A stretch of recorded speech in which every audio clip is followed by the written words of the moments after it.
Once again, Christian greetings to all our valued listeners and viewers throughout the whole world, more particularly to all Shepherd's Rod believers, and most especially to our beloved brothers and sisters in the United States of America. Special greetings to our brethren in Colorado, in PG Island, in Africa, Mexico, Spain, in the United Kingdom, also our brethren in Australia, and to all the 144,000 living saints listening this message right now. May the good Lord bless you and have a wonderful evening. This is our episode number 18, the subject, the opening of the seventh seal. And the shepherd's rod told us here in 2SR 220, saying, "Is there any way whereby we can determine the time of the opening of the seal and the commencement of the judgment for the living? If God so faithfully revealed to the living the commencement of the judgment for the dead, it cannot be possible that He would keep secret the time of the judgment for the living. If He did, we would have no present truth in the time of the last seal. Neither could there be justice in such secrecy, nor could such judgment be legal.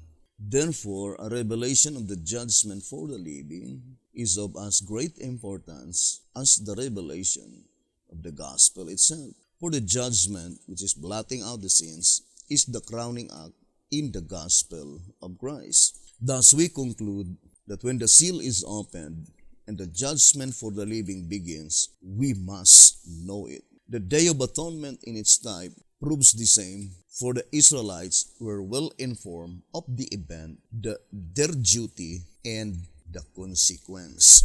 2SR page 220. Now let us enumerate one by one all the important points in our reading. First of all, in this reading, the voice of inspiration are plainly telling us that if God would keep secret the time of the judgment for the living, then if the judgment for the living begins and the people who are subject to such proceedings under the seventh seal, and God commenced their proceedings by which they themselves had no knowledge at all, then such judgment is not legal. And at the same time, there is no justice for such secrecy. That is why I would like to always remind that the statement in 2TG number 12, page 30, the statement saying, "To the people who must know that their cases are on trial," 2TG number 12, page 30, the people mentioned here that they need to know that their cases are on trial must be the people in the last generation of men under the seventh seal. For the people under the proceedings that pertains to the dead, it is not obliged for them to know that their cases are on trial, due to the fact that at the time when their cases are considered in the heavenly sanctuary,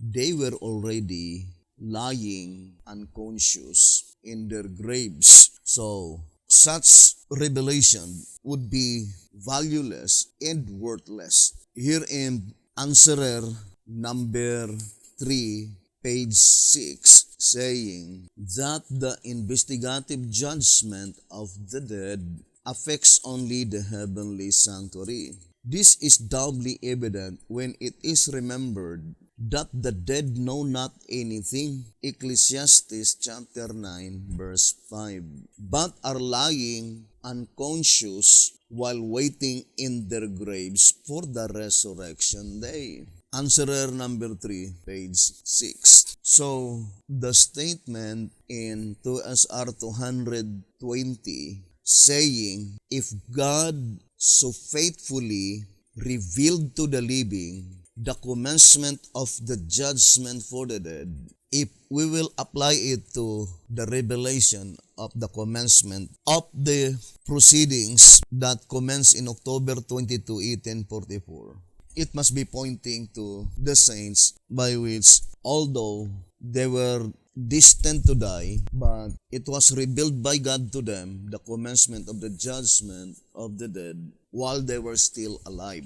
But in reality, the knowledge that they had obtained, Sister White, together with her associates, is not intended for them, because the proceeding that commenced in October 22, 1844 is intended to them who were already lying unconscious in their graves, those who died under the first seal, the generation from creation up to the flood, because that is the entire period of the first seal as stated in 2SR 221, saying the first seal covers the entire period from Adam to the flood.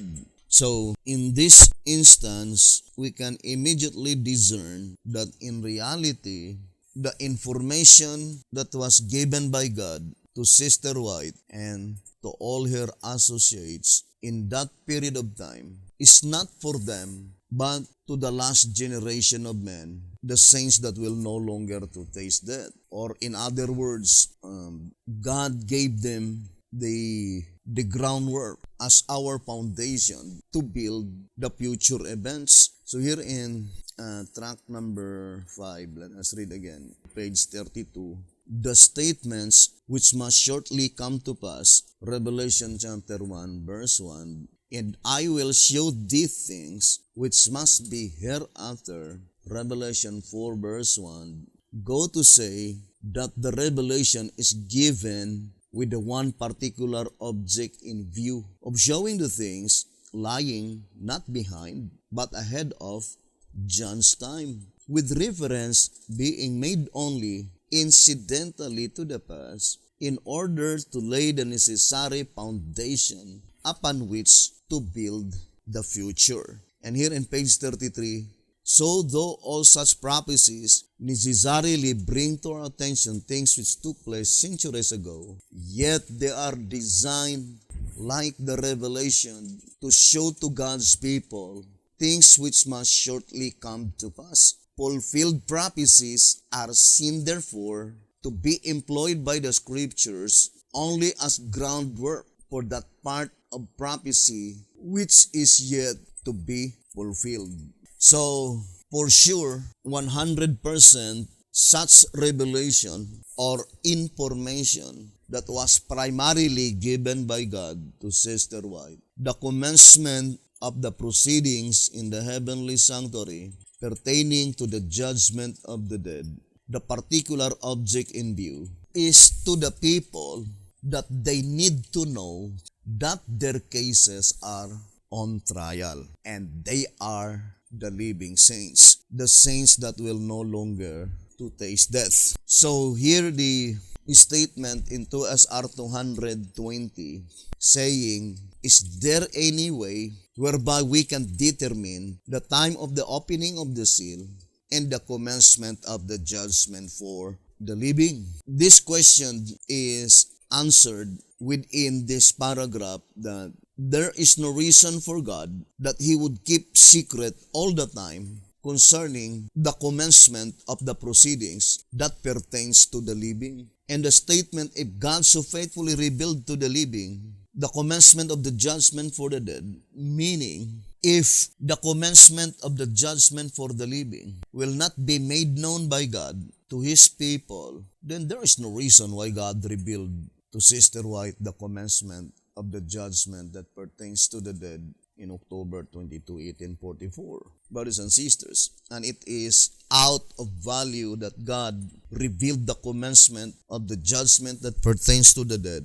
But the most important part is the judgment that pertains to the living, and then God would not reveal the commencement of the judgment that pertains to the living. So it is illogical and there is no justice at all, and unreasonable. So the statement saying, thus we conclude, so it is already a conclusion, thus we conclude that when the seal is opened and the judgment for the living begins, we must know it. So the shepherd's rod give emphasis that there is no reason for God's people of not knowing when would be the commencement of the judgment for the living. But the question is, in what way? Because it says, is there any way? Of course, the answer, there is a way. We need to know it. But the question is, in what way that God would reveal it to the living?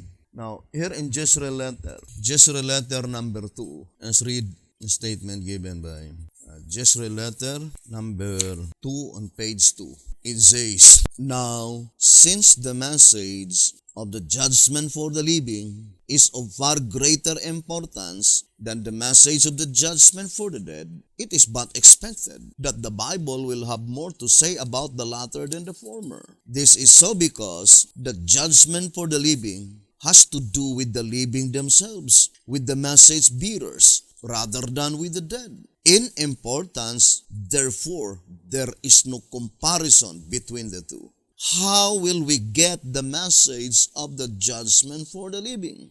The answer is clear to all. We will get it in the same way we got the one in 1844. Since it then came through inspiration and through God's own chosen instrumentality, it is certain that the additional message, Early Writings, page 277, is to come in the same way, that is, by inspiration through God's own chosen agency. Indeed, truth is never revealed in any other way but by inspiration. 2 Peter chapter 1 verse 20. So the reading is very plain. It says, in what way we could be able to understand the commencement of the judgment for the living? The answer is clear to all.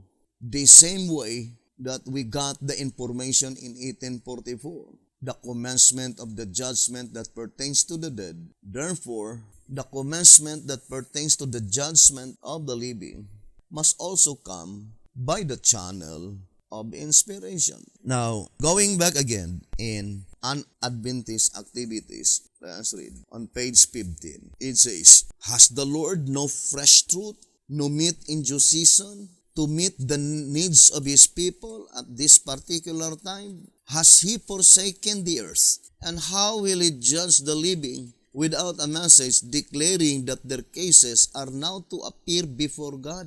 So that is very plain. It says, and how will He judge the living without a message declaring that their cases are now to appear before God?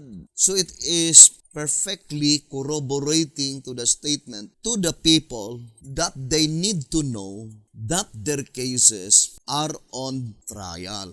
And then it says, and how will we know when it comes if we keep our eyes and ears closed? If we do not change our present state of mind, how shall we believe even if we should accidentally hear that the message is come? Would the judge of heaven condemn one without trial? And how shall he judge him without summons? So, that is very plain, brothers and sisters, in that reading.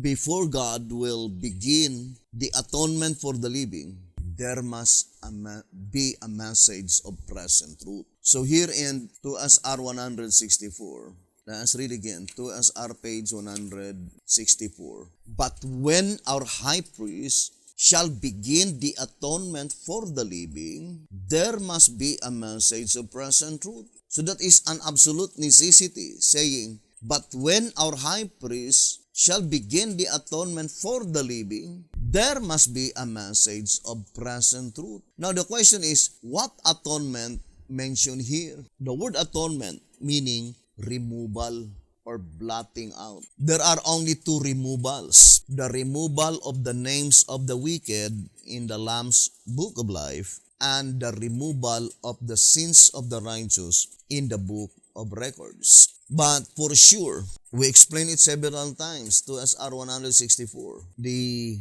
atonement mentioned there is blotting out the names of the wicked. The atonement in the holy place. Because both apartments, there must be an atonement, right? According to the great controversy. It says, in the great controversy, let's read the statement.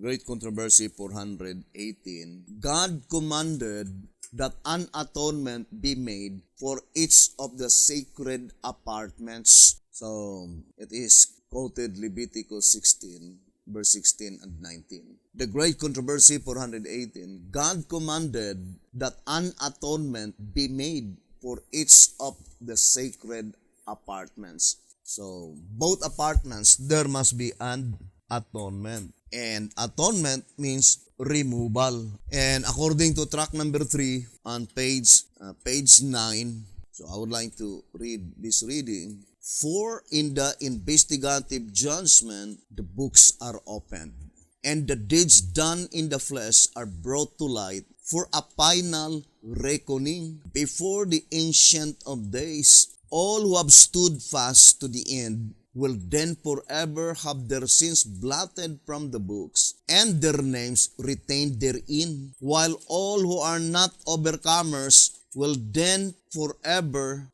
have their sins retained in the books, and their names blotted therefrom. Track number 3, page 9. So, to repeat again, brethren, the blotting out of sins, according to the Shepherd's Rod in 220, is only the crowning act, 2SR page 220. For the judgment, blotting out the sins, is the crowning act in the gospel of Christ. That is the crowning act in the gospel of Jesus Christ, brothers and sisters. And we know the gospel is pertaining to the plan of redemption.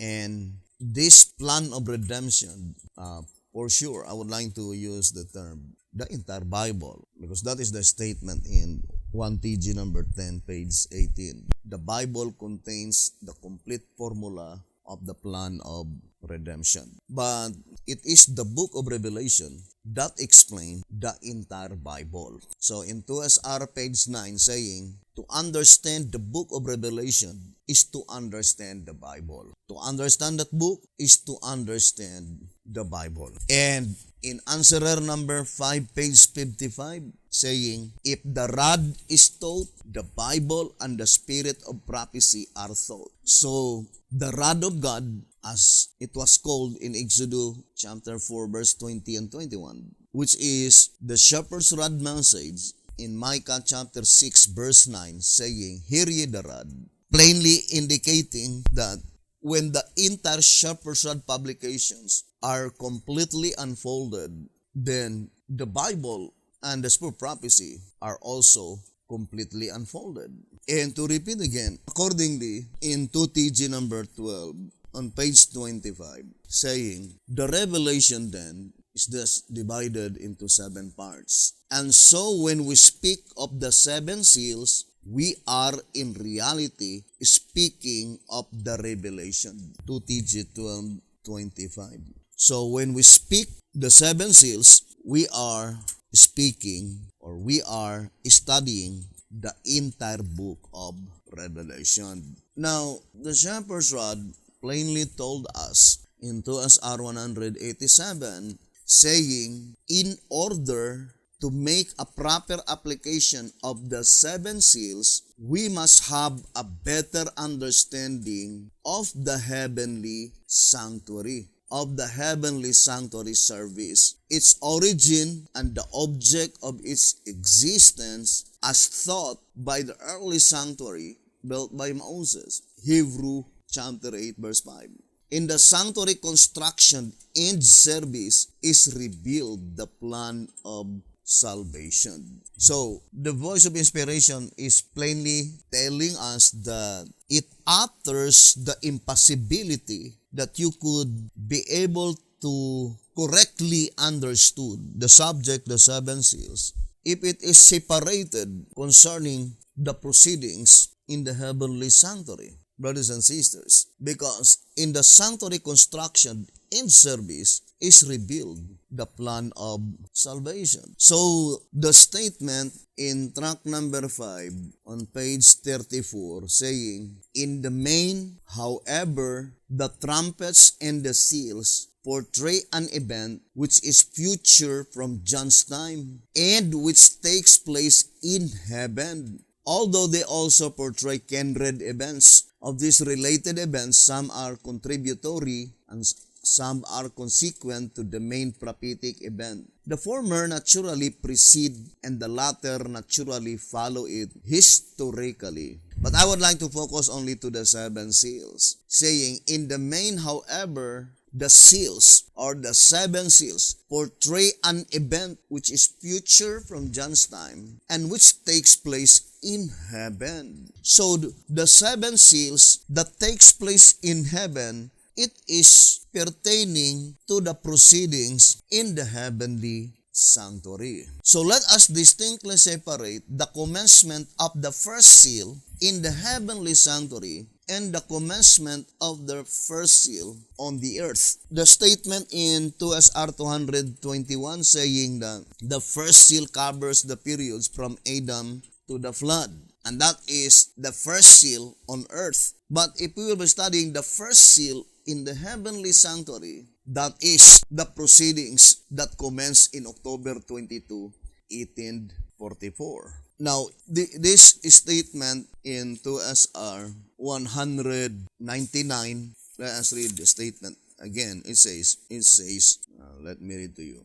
2SR 199. The light and truth which they have kept, meaning 7 lamps, the reward which is to be granted to those who are judged, sea of glass, and the book containing the names of all the righteous, beginning with Adam, and on to the close of provision, the end of the gospel, 7 seals. So, that is very plain, brothers and sisters. Beginning with Adam. What book? The book which is sealed with 7 seals in the right hand of God the Father. And then it says, because the book contains the names of all who are sealed with the seal of God, His truth, meaning present truth, it is called the book of seals. Also, the Lamb's book of life. The Lamb's book of life sealed with 7 seals. And that is the only book in the heavenly sanctuary, brothers and sisters, by which no man in heaven, neither on earth, neither under the earth, had been able to open the book. Now, let us study gradually this very important prophecy, brothers and sisters. Now, I would like to read 2TG, so that 2TG number 12. 2TG number 12 on page 24.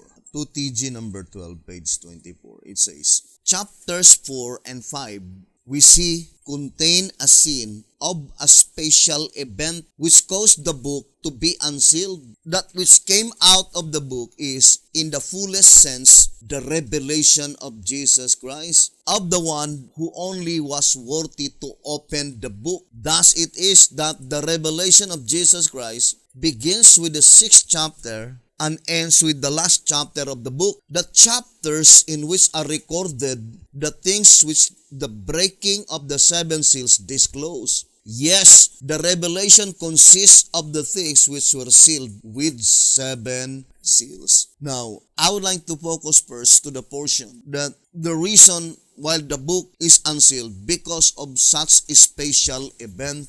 Now, let us read again in 2TG 12:24. Chapters 4 and 5, we see, contain a scene of a special event which caused the book to be unsealed, meaning because of that special event, the book sealed with 7 seals were unsealed. Now, the question is that, what is that special event, brothers and sisters, by which, because of that special event, the book is unsealed? Now, let us go first to page 25, 2TG number 12:25. It says, the next thing to note is the event which caused the book to be opened. for a ready comprehension. It says, I have reproduced a pen drawing of the event, and I may mention that I have been very careful to pen it exactly as John describes it. Then it says in page 27, what is the event which caused the book's seals to be broken? To find the answer to this question, we should first consider the members in the assembly. It says, there we see one on the throne, then the Lamb, next the elders and the myriads of angels round about the throne. Also the beasts, who themselves testify that they are a symbolical representation of the redeemed. For they say, for thou wast slain and hast redeemed us to God by thy blood out of every kindred and tongue and people and nation. Revelation 5 verse 9. What else could such an assembly as this represent but a judgment? There we see the judge of justice, our great advocate, sitting on the throne, then the Lamb and the jury of 24, also the angelic witnesses and the four beasts representing the redeemed. Moreover, the revelation itself most emphatically declares that the event prophetically is the judgment in session. For it says, fear God and give glory to Him, for the hour of His judgment is come, and worship Him that made heaven and earth and the sea and the fountains of waters. Revelation 14 verse 7. So, although it is a long study, but we'll try our best to shorten and pleading with our Almighty God to help us to make this study more comprehensible. Now here the voice of inspiration says, the special event is the judgment in session. And that is the reason why the books needs to be opened. Because the judgment were in session. Now, let us read track number 3. It says, track number 3, page 5 and page 6. So, let us read.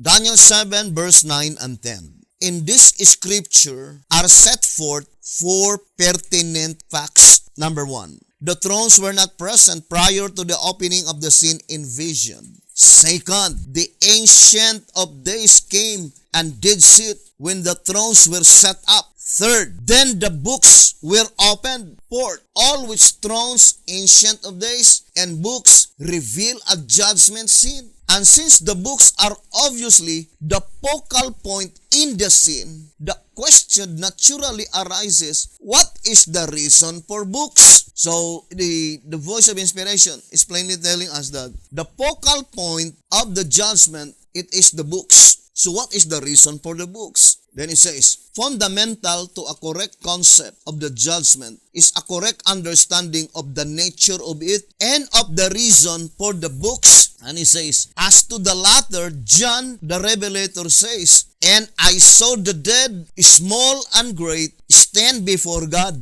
And the books were opened, and another book was opened, which is the book of life. And the dead were judged out of those things which were written in the books. Revelation 20 verse 12. Unquestionably, therefore, the books contain both the names and the records of all who are to be judged. And naturally, these names and records were entered while each person was living. Thine eyes, says the psalmist, did see my substance, yet being unperfect. And in thy book all my members were written, which in continuance were fashioned, when as yet there was none of them. Psalms 139 verse 16. The Lord shall count when he writeth up the people, that this man was born there.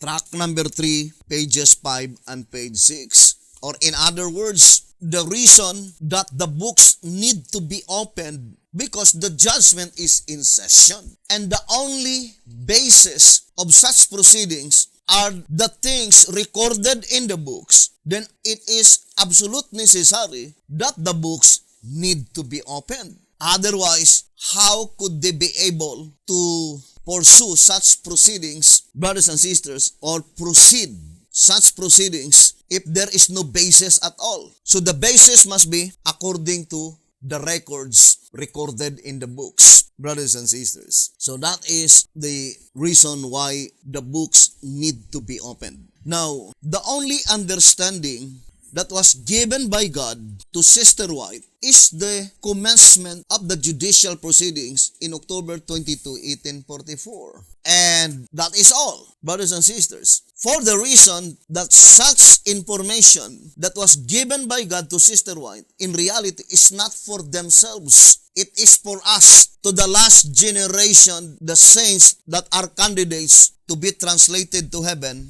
without seeing death. Now, accordingly, in White House Recruiter, page 34, it says, with the completed judgment message during the 11th hour. So it was scheduled by God that the judgment message, the complete information, will be given by God in the period of the 11th hour. And we know that that is the judgment that pertains to the living. The same with a statement in 2TG, number 12, page 30, saying, the revelation, therefore, is to be more fully understood during the judgment of the living. So, the revelation is to be more fully understood during the judgment of the living. B.T. Hotep died in the period of the judgment that pertains to the dead.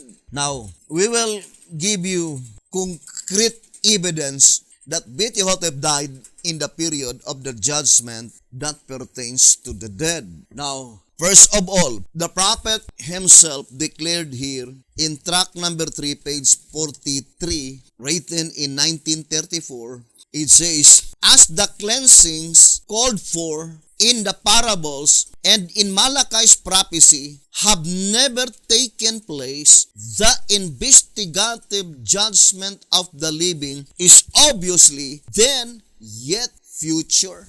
So that is very plain. The prophet himself declared that the investigative judgment of the living is still future in his days. Now here's another statement in Answerer number 2, page 93. Saying, obvious is this fact because the nations among themselves have always been angry and are angry even today. Although we are still in the time of the judgment of the dead. It was written 1944. The prophet himself plainly told us that they were still living in the period of the judgment of the dead. We are still in the time of the judgment of the dead.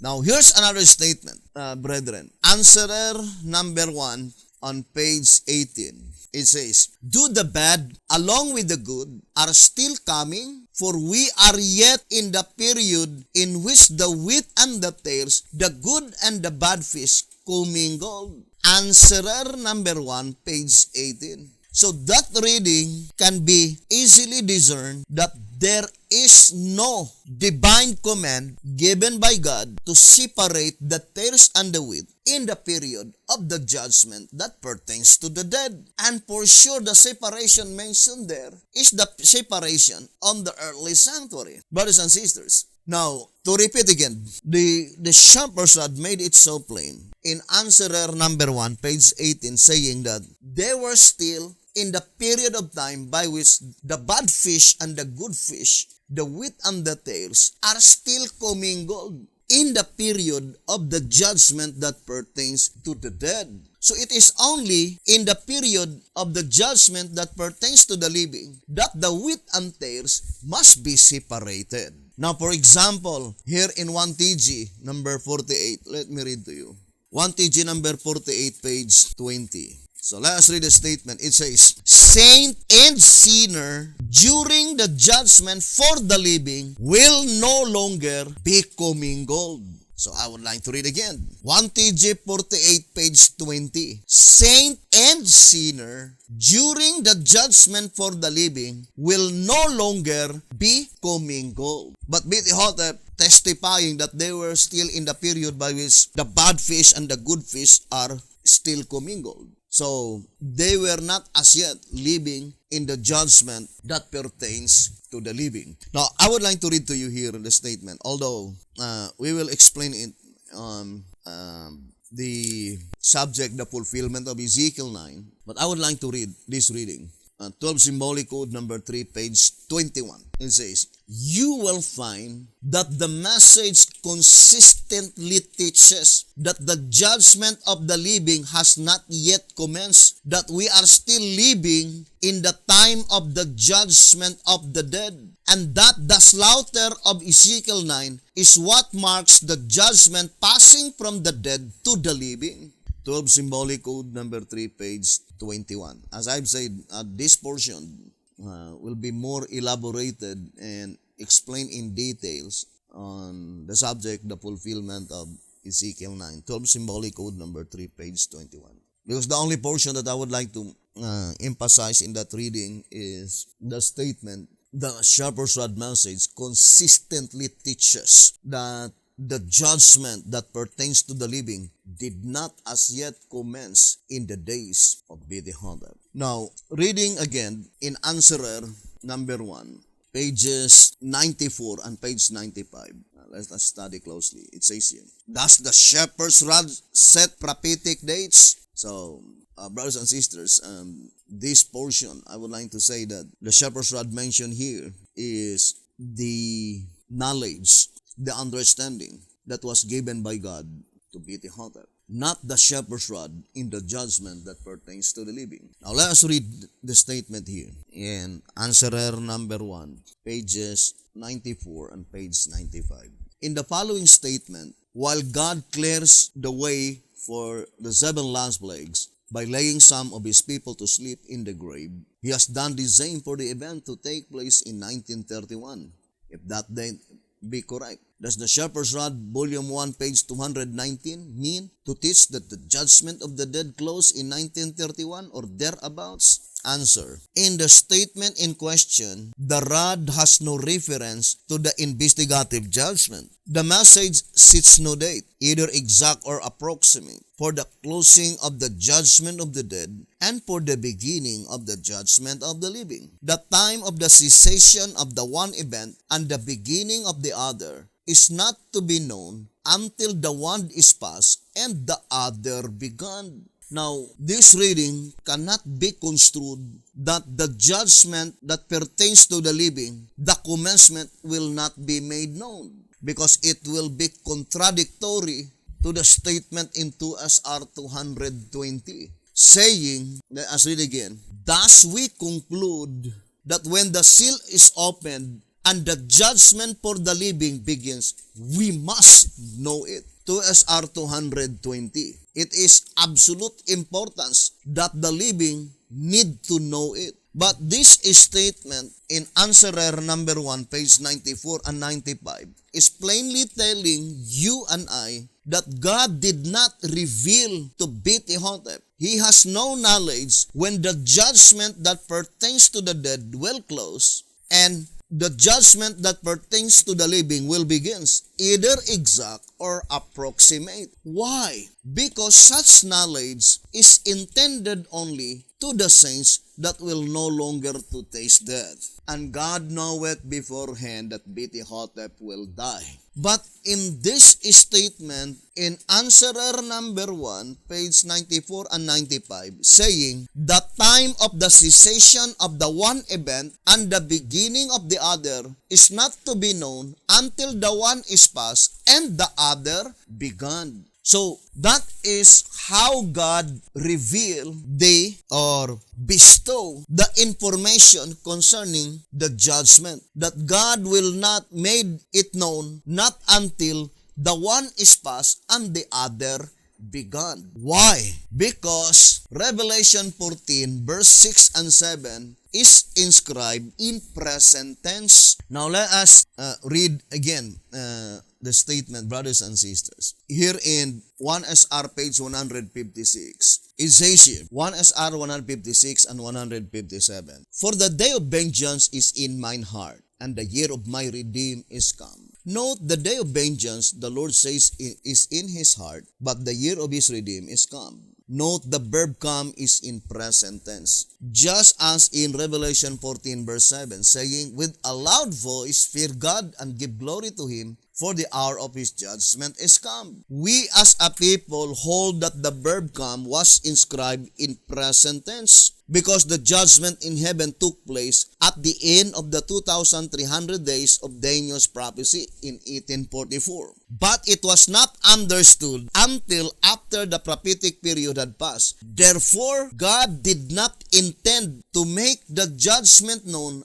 until after the hour had come. For this reason, inspiration inscribed the occurrence in present tense is come, in order to be grammatically correct. Thus, William Miller made the mistake of the event to transpire at the end of the 2,300 days, namely, the sanctuary truth, Jesus entering the most holy place, and the beginning of judgment. 1 SR 156 and 157. So in that reading, we can easily discern, my dear brothers and sisters, that it is God who commanded John the Beloved to write the occurrence in present tense. And the indication is that whatever revelation that God will bestow to His people concerning the judgment, God has no intention whatsoever to reveal it prior to the commencement of the judgment. Otherwise, such revelation would be grammatically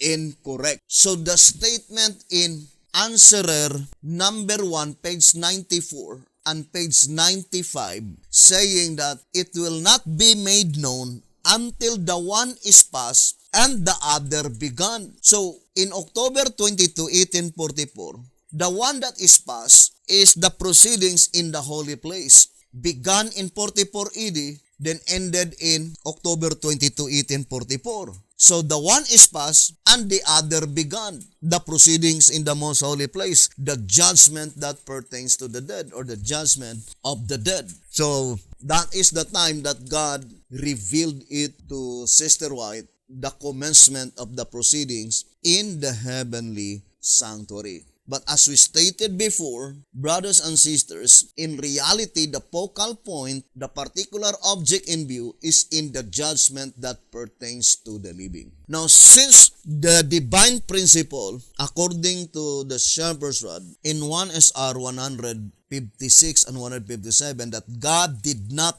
intend to make the judgment known prior to its commencement, for the reason that it was inscribed in present tense in order to be grammatically correct. And since Betihotep died prior to the commencement of the judgment that pertains to the living, then there is no possibility that God bestowed to Betihotep the knowledge concerning the judgment for the living before its commencement. Otherwise, the revelation would be grammatically incorrect, brothers and sisters. Although we fully believe that all the information, all the evidences, it was already recorded in the Shepherd's Rod, but it was not understood by the prophet. The same divine principle with Daniel and with John the Revelator.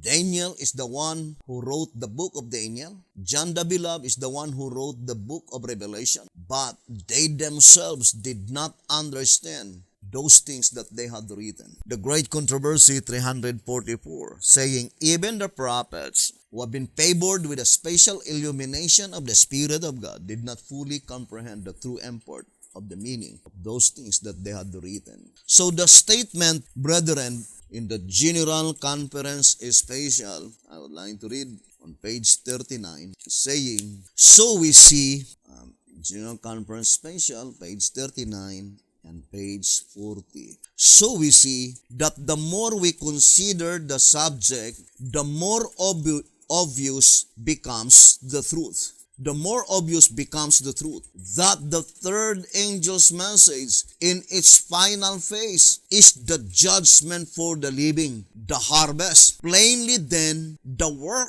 of Elijah is to give light on the judgment for the living. General Conference Special, page 39 and page 40. So whatever information, whatever knowledge that God will bestow unto His people concerning the judgment that pertains to the living, it must be given by God to antitypical Elijah, that is by. He will be the one to explain the truth concerning the judgment for the living. Now let us read 2TG number 12.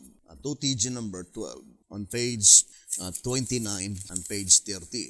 So let us read again this reading. It says, the revelation, moreover, in the following verses, again and again, endeavors to make us see that the event there portrayed is the judgment in session. Fear God and give glory to Him, for the hour of His judgment is come. And I saw thrones, John declares, and judgment was given unto them. Revelation 20 verse 4. John truly paid it as a prophecy, but when it actually takes place, then God's agency on earth, the spirit of prophecy in the church, is to proclaim that the event has actually taken place. Since the records of both the dead and the living must be reviewed by the judicial tribunal, the first angel's message, Revelation 14 verse 6, must be proclaimed in both periods. In the period of the judgment of the dead, and by a loud cry in the period of the judgment of the living. The direct application of the first angel's message, therefore, also the call to come out of Babylon, are actually made in the day the earth is lightened with the glory of the angel. See Revelation 18 verse 1 to 4. The revelation, therefore, is to be more fully understood during the judgment of the living. 2TG 1229 and page 30. Now, here's another proof to the answer, saying, is there any way whereby we can determine the commencement of the judgment for the living? The way is, according to Jezreel letter number 2, page 2. We will got it the same way we got in 1844. And here it is answered in 2TG 1229. Through God's chosen agency on earth, the spirit of prophecy in the church is the one to proclaim that the event has actually taken place. And the example is the Seventh-day Adventist Church, the commencement of the judgment that pertains to the dead. So let's read again the statement here in the Old Symbolic Code. It says here, Old Symbolic Code, saying, everyone who takes an active part in proclaiming the message of the investigative judgment becomes by this very fact not only a Seventh-day Adventist, but also a member of the Laodicean Church, the very name of which Laodicea signifies her work, which is that of making known to the world that the judgment is in session. 3 Symbolic Code number 2, page 2. So, proclaiming the message to the world that the judgment is in session. And in this study, it is also an answer to the subject, the temple's type. You remember the temple's type? That we explained it several times, that since there are two literal typical temples, there must also be two antitypical spiritual temple. But the antitype is more broader than in the original. Because in the antitypical spiritual temple, in the first antitypical spiritual temple, it is divided into two sections. The first section is the Apostolic Church, and the second section is the Ephesus. Or in other words, there are two candlesticks in the first antitypical spiritual temple, and the Apostolic Church and the Ephesus. The Apostolic Church, it is the second candlestick in Revelation 11:3, but the Ephesus is the first candlestick in Revelation chapter 2, as is stated in 2SR 284. And it is the second section of the first antitypical spiritual temple that had been destroyed by the papacy, as is stated in 2SR 271, saying, as type destroyed type, so antitype must destroy antitype. And the first antitypical spiritual temple that had been destroyed is the second section, not the first section. Because the first section ended in 180, brothers and sisters, and it was miraculously hidden by God, that church, the Apostolic Church. So the the church that had been destroyed by the papacy during the Dark Ages, it is the Ephesus, as also stated by the Shepherd's Rod in 1 Symbolic Code, number 3, page 4. Here in 1 Symbolic Code, number 3, page 5, 1 Symbolic Code, number 3, page 5, it says, notwithstanding the example which God made of the Jewish leaders, the successors to the apostles, as the successors to Moses, by adopting worldly customs and rejecting Luther's message, they also betrayed their sacred trust. Hence, the case of the kingdom of heaven were taken away from the early Christian church, it says, so it became Catholic later. So that early Christian church, it was defeated by the tool of Satan, which is Catholicism. So that's what it means by destroyed in 538 AD, according to SR page 266. But the thing that I would like to emphasize that the statement that the second antitypical spiritual temple must be represented by the church while the judgment was in session. Now, let us read 2SR page 271 because our subject is concerning the judgment is in session. 2SR 271, it says, thus the second temple represents the time while the judgment was in session.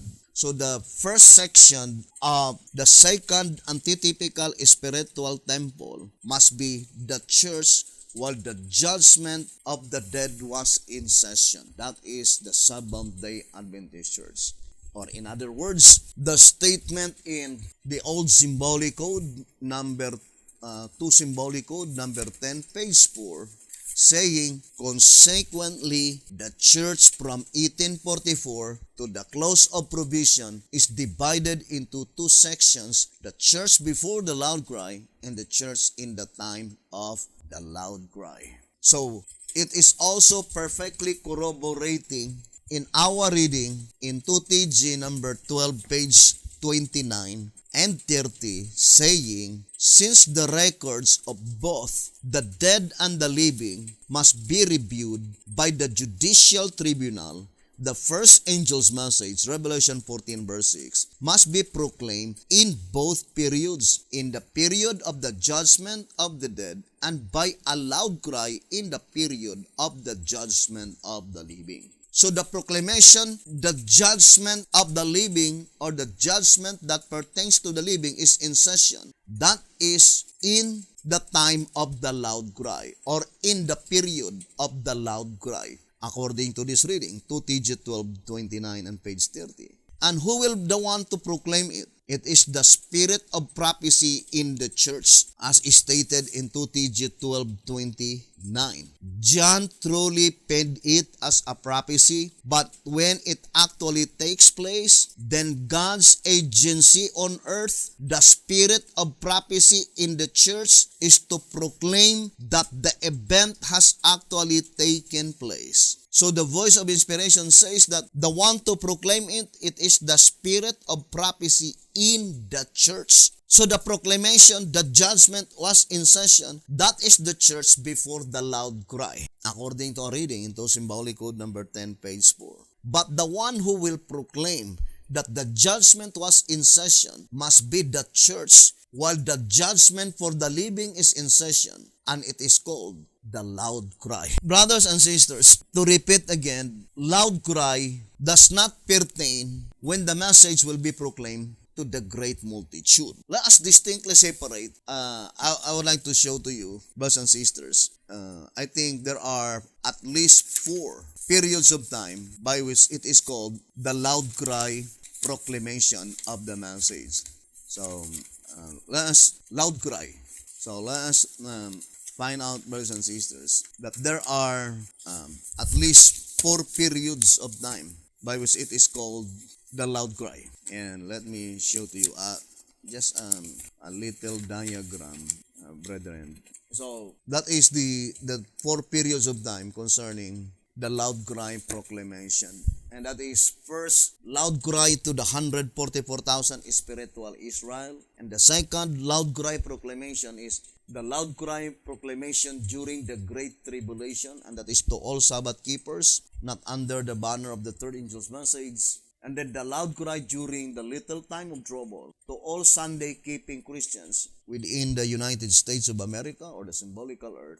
And the last and the final loud cry proclamation is during the great time of trouble. That is to all humanity throughout the whole world or throughout the literal earth. So that are the 4 periods of time concerning loud cry proclamation. Now, let's go back again, brothers and sisters. Remember, the shepherd's rod says in 2SR 266 saying, only by the gospel proclamation can God save His people. Only by the gospel proclamation through that spiritual house can God save His people. 2SR 266. So only by the gospel proclamation. And that gospel proclamation is channeled by God through that spiritual house. The church, the voice of inspiration says in to symbolic code number 10, page 4. It says, the light with which the earth is to be lightened is, of course, understood to be a spiritual light, the Word of God. Moreover, it is also understood that the church is to diffuse this great light to the ends of the earth. For in no other way will God reveal the truth to sinful men. To symbolic code number 10, page 4. So it says, there is no other way. The only medium that God will use to diffuse this gospel, the gospel proclamation throughout the whole world, is through His church on earth. God's church on this earth, brothers and sisters. Now, since according to 2SR 199, it says here in 2SR page 199, saying, I would like to read the portion saying, brothers and sisters, and the book containing the names of all the righteous, beginning with Adam and on to the close of provision, the end of the gospel, 7 seals. So the gospel is the entire subject of the 7 seals. That is the gospel. Therefore, it's easy to understand that the last seal, the 7th seal, is the last gospel proclamation. Now, the statement in answerer number 1, page 67 and page 68, it says, the 11th hour, it says, the 11th hour, being the very last, is consequently in the greatest danger of all. What urgency then that we keep our eyes wide open, lest we too fall. This movement, however, being the last gospel effort, must give power and force to the third angel's message and lighten the earth with his glory. It must triumph, though every movement before it has failed.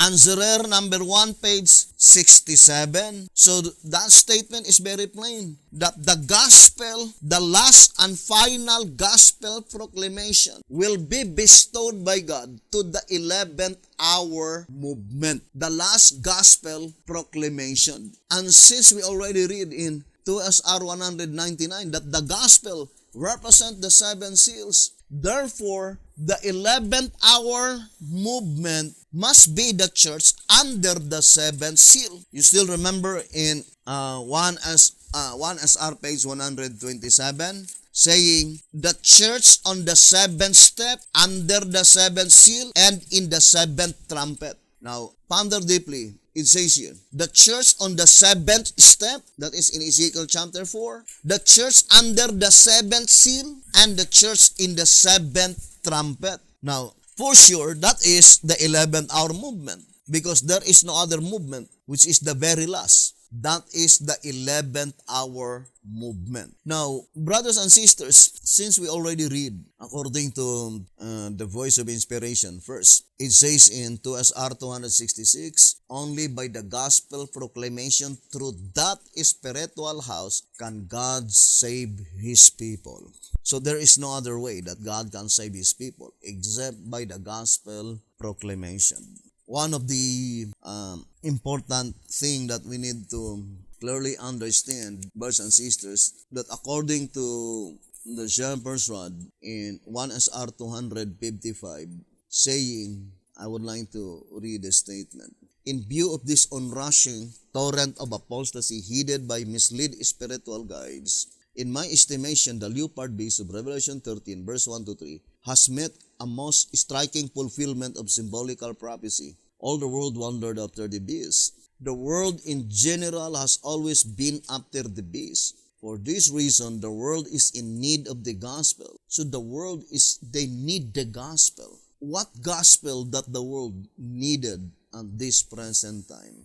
Brothers and sisters, that is the gospel under the seventh seal, the last and final gospel proclamation.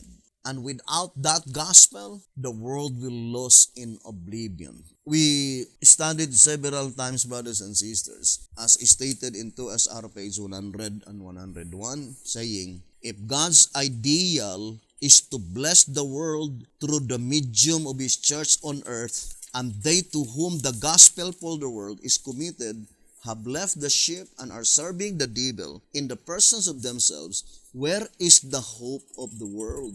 The question is, where is the hope of the world? I fully believe that the hope of the world is only the church, brothers and sisters, only the church. In White House Recruiter, it says, White House Recruiter on page, let me read to you the statement, saying, brethren, that the world needs the church.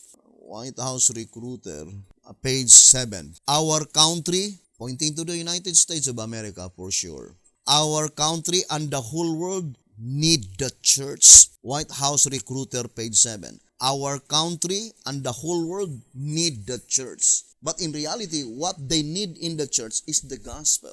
But God channeled the gospel through His church. According to our reading in 2SR 266, only by the gospel proclamation through that spiritual house can God save His people. So the statement, where is the hope of the world?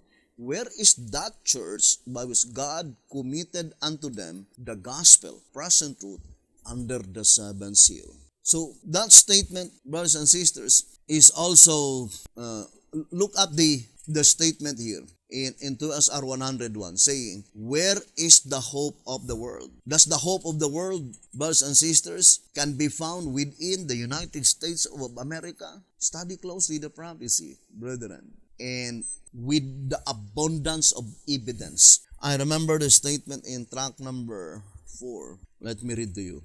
In track number 4 on page 52. With the abundance of evidence herein made available to all, no one need remain in ignorance of the source through which the Lord reveals Himself, if it will but investigate personally. So the question is that, brothers and sisters, whom the Lord reveals Himself at this present time. Ponder deeply, brothers and sisters. There is an abundance of evidence. It says, herein made available to all. The abundance of evidence is found in the Shepherd's Rod publications itself. And with this abundance of evidence, no one need remain in ignorance. In ignorance of the source through which the Lord reveals Himself, if it will but investigate personally. Now, let us answer the question by saying that it is the 11th hour movement is the remaining hope of the world. It is the 11th hour movement. So the statement, where is the hope of the world? Meaning, it seems that every Davidian, I think, all of them know it, that the only hope of the world is the 11th hour movement. But why is it that the Shepherd's Rod gave emphasis to the place, where is the hope of the world? Because the Shepherd's Rod, or the Word of God, already knoweth that everybody knew that the only hope of the world is the 11th hour movement. Everybody knows that. So the important question is that where we could find the 11th hour movement. And secondly, in what way we could immediately determine that that is the 11th hour movement. Now, I would like to read track number 2. I would like to read this reading, brothers and sisters. In track number 2, page 34, let us read the statement. Amidst the multi-sectarian confusion overspreading all Christendom, At the present time, it may seem difficult to segregate the Laodiceans from among the rest, but the great designer of types and symbols, the one who seeing the end from the beginning, does foresaw precisely what was to be the condition and the work of the last of the seven churches, must therefore by his word be able to pick this church from among the multitude of churches and set it like a beacon shining forth in the darkest hour of the night. What a wonderful statement. How could we be able to pick this church immediately among the multitude of churches? The statement says, must therefore by his word, by God's word, we could be able to pick this church from among the multitude of churches and set it like a beacon shining forth in the darkest hour of the night. That is the church before the loud cry. That is the church before the loud cry. The 1844 leadership. And would you think the church in the time of the loud cry, the 11th hour movement, God did not place in His word that amidst this multi-sectarian world, you can immediately pick it up that is the 11th hour movement. I think the only reason that you could not discern it is so because that you are not among the sheep which is of God. Because I do fully believe that this statement in track number 6 on page 11 saying, showing that he recognizes only one denomination, track number 6, page 11. Showing that he recognizes only one denomination, Christ said, and other sheep I have, which are not of this fold. Them also I must bring, and they shall hear my voice, and there shall be one fold and one shepherd. Track number 6, page 11. I fully believe the one fold mentioned there is the 11th hour movement. More definitely applied to the 11th hour movement, brothers and sisters. And God's sheep will hear the voice. What voice? The voice of truth, brothers and sisters. Because the true people of God, they were not bothered with faces. What is faces? Reputation. There are many people, in order to down the message, they attack the character and ruin the reputation of God's people, more particularly of God's messenger. But the shepherd's rod declared clearly that the true people of God, they are not bothered with faces. It says here in 1 TG number 2, page 20 and 21, since his sheep know not faces, but know voices, then those who pay attention to faces and who cannot differentiate between voice and voice are sure to be misled by self-appointed shepherds. But those who give heed only to the voice of truth, are gently led in for shelter and out for green pastures. God's people are not bothered with faces, but they do give earnest heed to God's appointed voices uttering truth.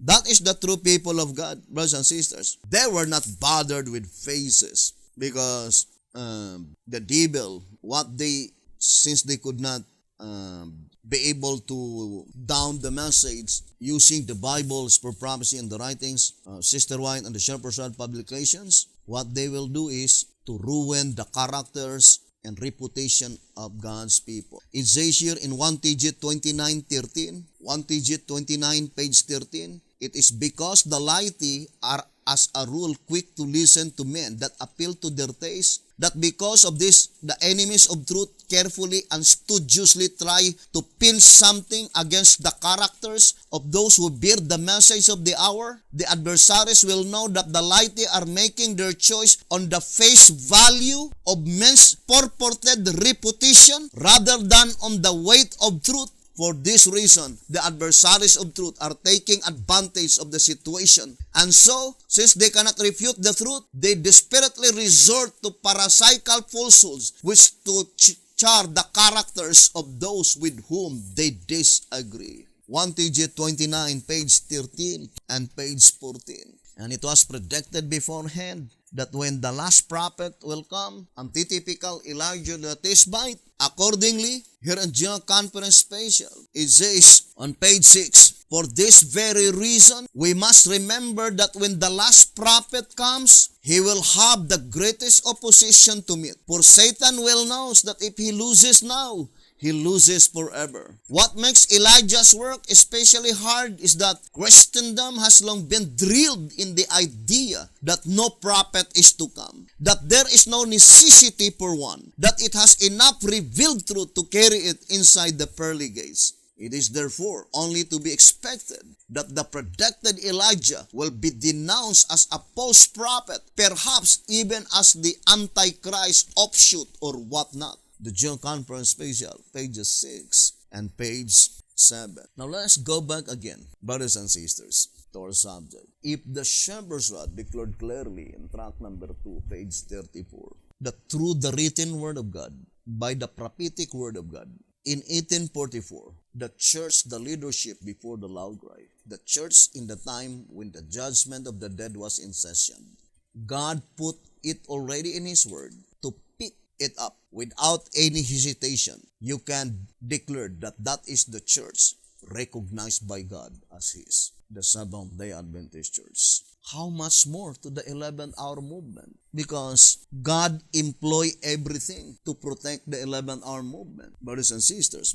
Because it is God's purpose that such movement must stand. Here in Answerer number 1, page 68, indeed, in the very nature of the case, the 11th hour movement must triumph. For being the last, the one to garner in the harvest, then should it fail, everyone in the world today would forever remain lost. Double, therefore, are the reasons that the Lord purposes it to stand. That is God's purpose. The 11th hour movement must stand. So the statement in Answerer number 1, page 67, saying, the 11th hour movement being the very last, is consequently in the greatest danger of all. It is not the 11th hour movement which is in the greatest danger, but to each of us individually, brothers and sisters. Because if we could not be able to discern that that is the 11th hour movement, while in the very nature of the case of all the movement, this movement must have a complete information that had been given by God, so that none of us will err, will commit mistake. I remember the statement in 11 Symbolic Code number 6, page 19. It says here, 11 Symbolic Code number 6, page 19. The Lord has given us in this day an accurate and reliable blueprint in His 11th hour message, so that none of us need err in knowing how great a privilege we have to be a true witness for Him in word, in deed, and in action. Let us not therefore put off the work and thus prolong the world's sorrow in suffering, but let each of us be among those who shall fulfill the purpose for which we were created, to verily help bring about complete and true rest and everlasting joy. God has faithful ones who will do it. Will you be one of them? 11 Symbolic Code number 6, page 19. So the voice of inspiration says, the 11th hour movement, God gave unto them accurate, not only accurate, but reliable. Not only reliable, it is accurate. Accurate and reliable blueprint. Brothers and sisters, that statement is very plain. If we will only open our eyes, because that is the admonition in Answerer number 1, page 67. How could you be able to discern the 11th hour movement if you close your eyes? It says, what urgency then? Answerer number 1, page 67. That we keep our eyes wide open, lest we too fall. So we need to keep our eyes wide open, brothers and sisters, so that we could be able to immediately discern the 11th hour movement. Now, let us go back again to our reading, brothers and sisters. And for sure, brethren, since it is guaranteed by the Bible, I would like to read to you. What is the significance of such declaration? Revelation chapter 5. Ezekiel. Revelation chapter 5, verse 1, 2, 3, 4, and 5. Remember, the shepherds are declared clearly in 2SR 193. 2SR page 193, it says, "It is not only unscriptural to apply men and horses as symbols of the church, but it is altogether unfitting as well. Neither can any proof be presented to show that the seals apply only to the New Testament time. Therefore, the application of the symbols must be sought elsewhere. Thus, we are confronted by the necessity of deeper study on the subject. According to the counsel of the servant of the Lord, we are admonished to study this, for it holds out an important truth for those who shall have a part in the closing of the gospel work." Quoting Testimonies for the Church, Volume 9, page 267. The 5th chapter of Revelation needs to be closely studied. It is of great importance to those who shall act a part in the work of God for these last days. Then it says, "Had the chapter been properly understood and explained and published before the above testimony was written, there would have been no need for this urgency." And it says, "And furthermore, if it had been explained in the past, why is the lesson of such great importance, and who is bearing the responsibility of its deliverance to the world?" But the 5th chapter, separated from the 4th and 6th, cannot be comprehended. For these chapters contain one subject, namely the 7 seals. The 5th chapter is mentioned because it is the heart and key of the subject. 2SR page 193. Now, first of all, this reading can be easily understood that chapter 5 in Revelation, containing 14 verses, had not been clearly understood in the days of Sister White, according to the Shepherd's Rod. And the Shepherd's Rod says that this chapter need to be clearly understood to the people who will act a part in the closing work of the gospel. So that is pointing to the last generation of men, you and I. If we will be faithful, we'll be among that special company. And the Shepherd's Rod says that chapter 5 cannot be understood if it is separated from chapter 4 and chapter 6. So, and then the Shepherd's Rod says, for chapter 4, chapter 5, and chapter 6 contain one subject, and it says it is the subject of the 7 seals. It says, for these chapters contain one subject, namely the 7 seals. So, there are 7 seals on chapter 4, 5, and 6. Brothers and sisters, there are 7 seals on chapter 4, 5, and 6. And then the Shepherd's Rod says, the 5th chapter is mentioned because it is the heart and the key of the subject. So, it utters the impossibility that you could be able to comprehend the subject of the 7 seals without comprehending the entire chapter of chapter 5, because it is the key. How could you be able to open the book sealed with 7 seals if it is locked without the key? The key is found on chapter 5. Brothers and sisters, do not forget that. Chapter 5. What is number 5? That is the number of the Bible, right? Number 5 is the number of the Bible. What is the 7 seals? The plan of redemption. That is the plan of redemption, brothers and sisters. So, number 5 indicates the Bible, the number of the Bible. So, chapter 5 on Revelation, which is indicating the number of the Bible, it is the key to unlock the subject, the 7 seals. And the Shepherd's Rod admonishes us to study closely Revelation chapter 5. Now, I would like to read first 2SR 222. 2SR 222. Wheat and barley, each for a penny. In our study of the 7 seals, we reserve for future explanation the following scripture. And I heard a voice from the midst of the 4 beasts say, a measure of wheat for a penny, and 3 measures of barley for a penny. Revelation 6 verse 6. Again, we turn the reader's attention to the fact that the voice came from the throne. And then it says, see chapter 5 verse 11. Therefore, the price of the cereals is fixed by the great judge. Now, among the verses on chapter 6, It is Revelation 6 verse 6, by which the shepherd's rod gave more importance to understand. And then in Revelation chapter 5, the verse that attached to Revelation 6 verse 6 is Revelation 5 verse 11. So we need to study closely Revelation 6 verse 6 and Revelation 5 verse 11. Now before proceeding in our study, let me show to you just a short illustration, brothers and sisters, in this little diagram to number 64. We titled the Trinity.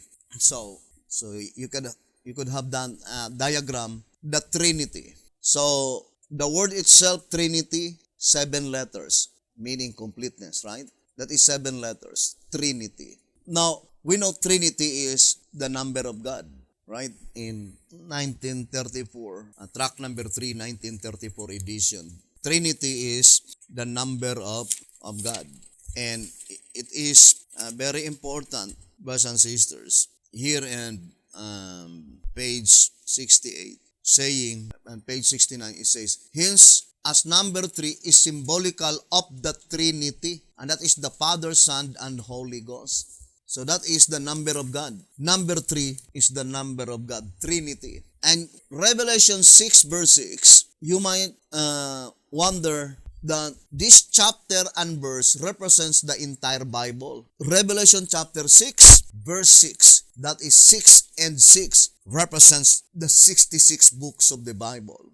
And we guaranteed to you that at the time that we will completely comprehend what is Revelation 6 verse 6, the entire Bible or the entire plan of redemption is completely revealed. Remember, Revelation 6 verse 6 is attached to Matthew 20. Matthew 20 is where the number of the Bible derived, number 5. Now let us read here in track number 3, 1934 edition, saying the number of the Bible. It says, number of the Bible, page 69. The parable in the 20th chapter of Matthew explains that the Bible contains 5 time messages, namely early in the morning, the 3rd hour, the 6th hour, and the 9th and the 11th hour, 5 in all. These symbolical calls prove to be all the time messages in the Bible from the day it began to be written to the close of probationary time. That is, when these messages are proclaimed to the world, the Bible will be an exhausted book as far as saving anyone after that. Therefore, the numerical value of the Bible is 5. Track number 3, 1934, page 69. So number 5, the numerical value of the Bible is derived in Matthew 20.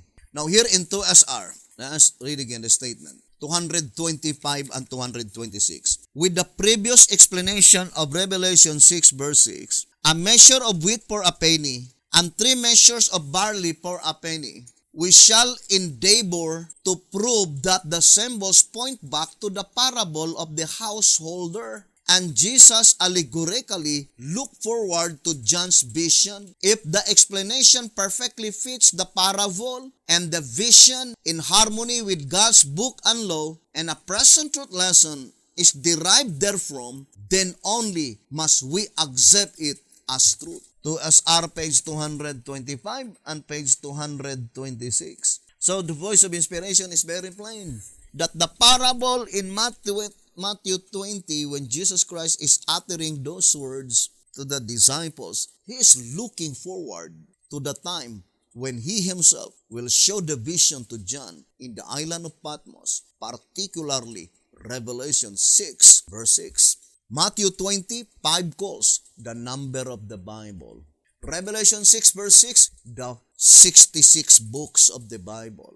So Revelation 6, verse 6, and Matthew 20 is closely connected to each other according to that reading, 2SR 225 and 226. Now, let's go back again to our, just a short illustration in this diagram. If you will count the letter of the word wheat, that is 5 letters. Barley contain 6 letters. And the name Jesus, that is 5 letters. And the name Christ, brothers and sisters, that is 6 letters. Then 5 plus 6, 11. then another 5 and 6, 11, and you will add 11 plus 11, that is the 22 chapters of the book of Revelation.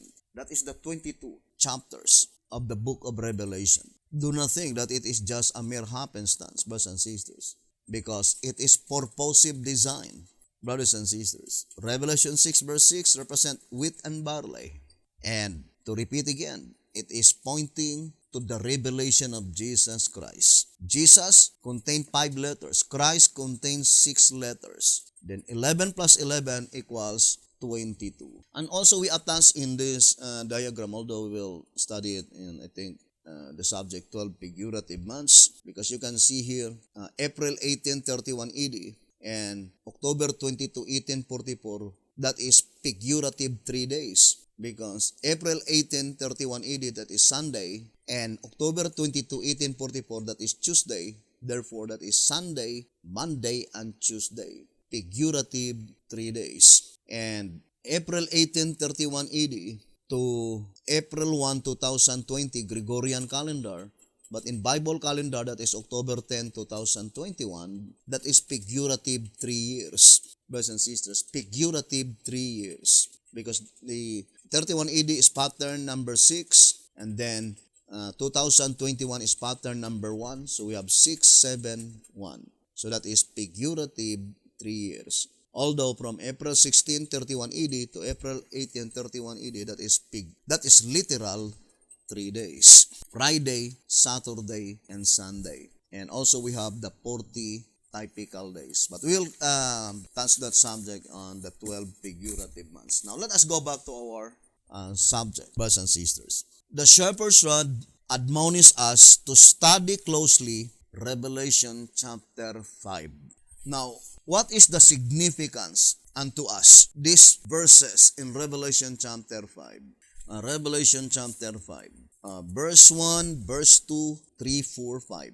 Verse 1, and I saw in the right hand of him that sat on the throne a book written within and on the backside sealed with 7 seals. And I saw a strong angel proclaiming with a loud voice, who is worthy to open the book and to loose the seals thereof. Verse 3, and no man in heaven nor in earth, neither under the earth, was able to open the book, neither to look thereon. And I wept much, because no man was found worthy to open and to read the book, neither to look thereon. Verse 5, and one of the elders said unto me, weep not, behold, the Lion of the tribe of Judah, the root of David, hath prevailed to open the book, and to loose the 7 seals thereof.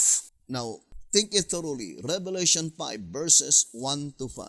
Brothers and sisters, to repeat again, what is the significance of this vision that was shown by God to John the Beloved in the island of Patmos? The description in chapter 5 that there is a book in the right hand of God the Father, and that book is the book with 7 seals, brothers and sisters, sealed with 7 seals. And there is a strong angel with a loud voice emphasizing, who are they worthy to open the book and to loose the seals thereof?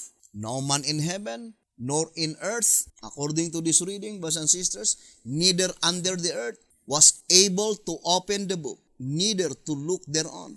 And John the Beloved wept much, because no man was found worthy to open and to read the book, neither to look thereon. So there are 3 things: to open, to read, and to look, brothers and sisters. And one of the elders said to John the Beloved, weep not, because the Lion of the tribe of Judah, and we know that is Jesus Christ, he is worthy to open the book. Now, we already read, brethren, in 2TG number 12. I would like to read again in 2TG 12:24. Chapters 4 and 5, we see contain a scene of a special event which caused the book to be unsealed. That which came out of the book is, in the fullest sense, the revelation of Jesus Christ, of the one who only was worthy to open the book.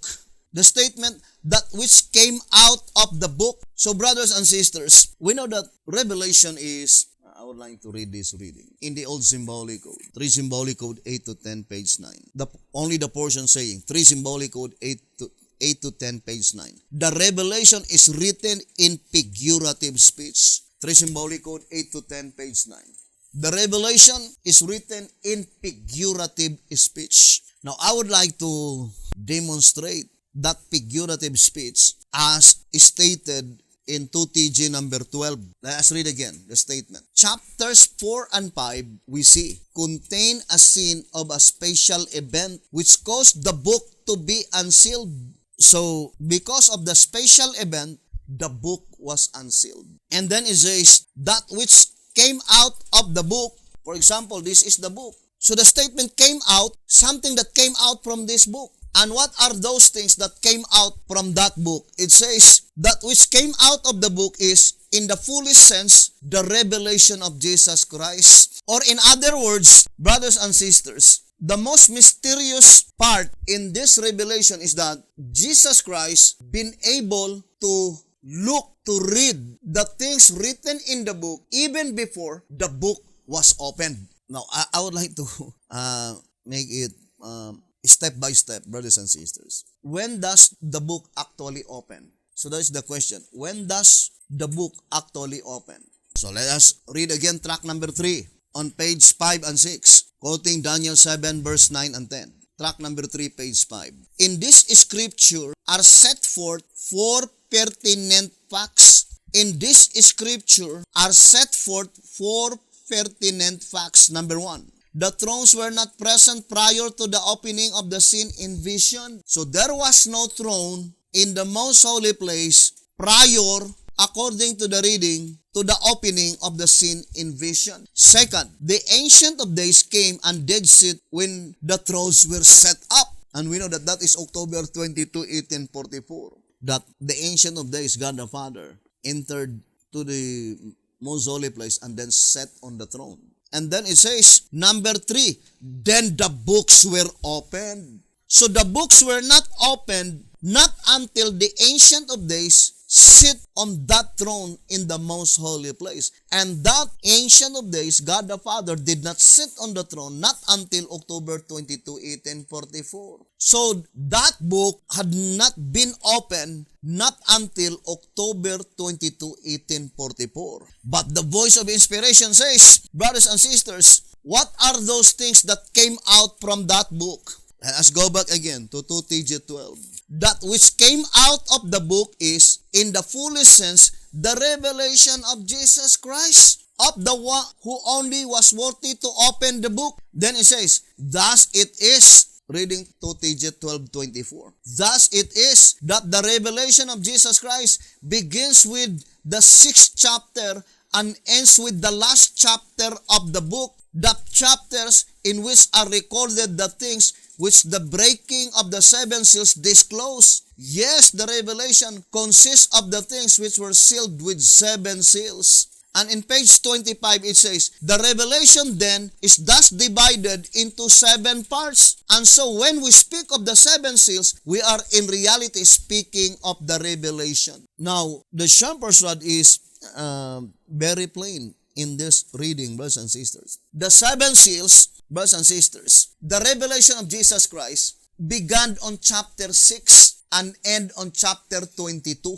So, how many chapters is that? 17 chapters. There are 17 chapters concerning the revelation of Jesus Christ. Now, that revelation of Jesus Christ, which is revealed to John, came out from the book in the hand of God the Father, even before that book in the hand of the God the Father was opened, because it was not opened not until October 22, 1844. So, I would like to repeat again, brothers and sisters. The things which came out from that book, according to track 2TG 12:24, is the revelation of Jesus Christ. Or in other words, Jesus Christ revealed what is written into that book, in the hand of God the Father. And that revelation of Jesus Christ, He showed it to John the Beloved in the island of Patmos. But the revelation of Jesus Christ from that book, which came out from that book, is full of symbols. Because that is the statement in 2SR page 9. It says, the book of Revelation is said to be a closed book, full of symbolical mysteries. From closed book to closed book, the book in the hand of God the Father is closed. And we will study closely, when does that book in the hand of God the Father had been opened? But for sure, according to our reading in track number 3, page 5, it never been opened prior to 1844. And God showed the vision to John in 96 AD. So Jesus Christ been able to read the book in the hand of God the Father, even at the time when such book is still closed, not yet open. And the statement, the things which came out from that book, brothers and sisters, the things which came out from that book is the revelation of Jesus Christ. Jesus Christ is revealing what is written in that book. And He revealed the things written therein even at the time when the book is still closed. But when God began to reveal the things that is written into that book, that is the vision that was shown by God to John the Beloved in the island of Patmos. By which, according to the shepherd's rod, it is still closed book, because full of symbols. Now, let us read 2SR page 9. The book of Revelation is said to be a closed book, full of symbolical mysteries incomprehensible to human beings. And of all the things by which that divine code is definitely and directly applied, it is pertaining to the book of Revelation. Now let us read 2TG 44, 30 and 31. 2TG 44, 30 and 31. It says, we as Christians have obviously failed to note that the secret things of God matter not how simple were to be unsealed at any time by anyone. Inspiration would never in the first place have canceled them in symbols and parables. Christendom is still blind to the fact that to attempt to break into the mysteries of God would be to attempt to defeat His purposes. Yes, to try to break into the divine code is to try the impossible. For example, even when the time did come for the book sealed with 7 seals to be unsealed, Revelation 4 and 5, no one in heaven or on earth was able to do so, but only the Lion of the tribe of Judah could break the seals and look into the things which afterwards were shown to John the Revelator. And though John wrote them, he himself could not before time explain them. Then how can we do such before time? And without the inspiration of the same Spirit, who indicted them? 2TG 44, page 30 and page 31. So here the shepherd's rod says that even John the Beloved, the writer of the book, he only been able to write those things by which Jesus Christ revealed what is written into that book. And the thing which came out from that book is the revelation of Jesus Christ. And when Jesus Christ began to reveal what is written into that book, His testimony, He addressed to John the Beloved, by which the testimony of Jesus Christ, which is the book of Revelation, were completely written by John the Beloved in the island of Patmos within 2 years, from 96 AD to 98 AD. Why 2 years? Because that is divine program. It was written within 2 years. It must be rebuilt, completely rebuilt in just 2 years, brothers and sisters. Now, to repeat again, what is the significance of such declaration that no man in heaven nor in earth, neither under the earth, been able to open the book, neither to look thereon, or to read what is written in the book? For sure, the statement in the Bible saying under the earth is pointing to the devil and the fallen angels. Brothers and sisters, that in this portion, their powers been limited and controlled by God, that they could not be able to explain, brothers and sisters, the book of Revelation in connection with the proceedings in the heavenly sanctuary.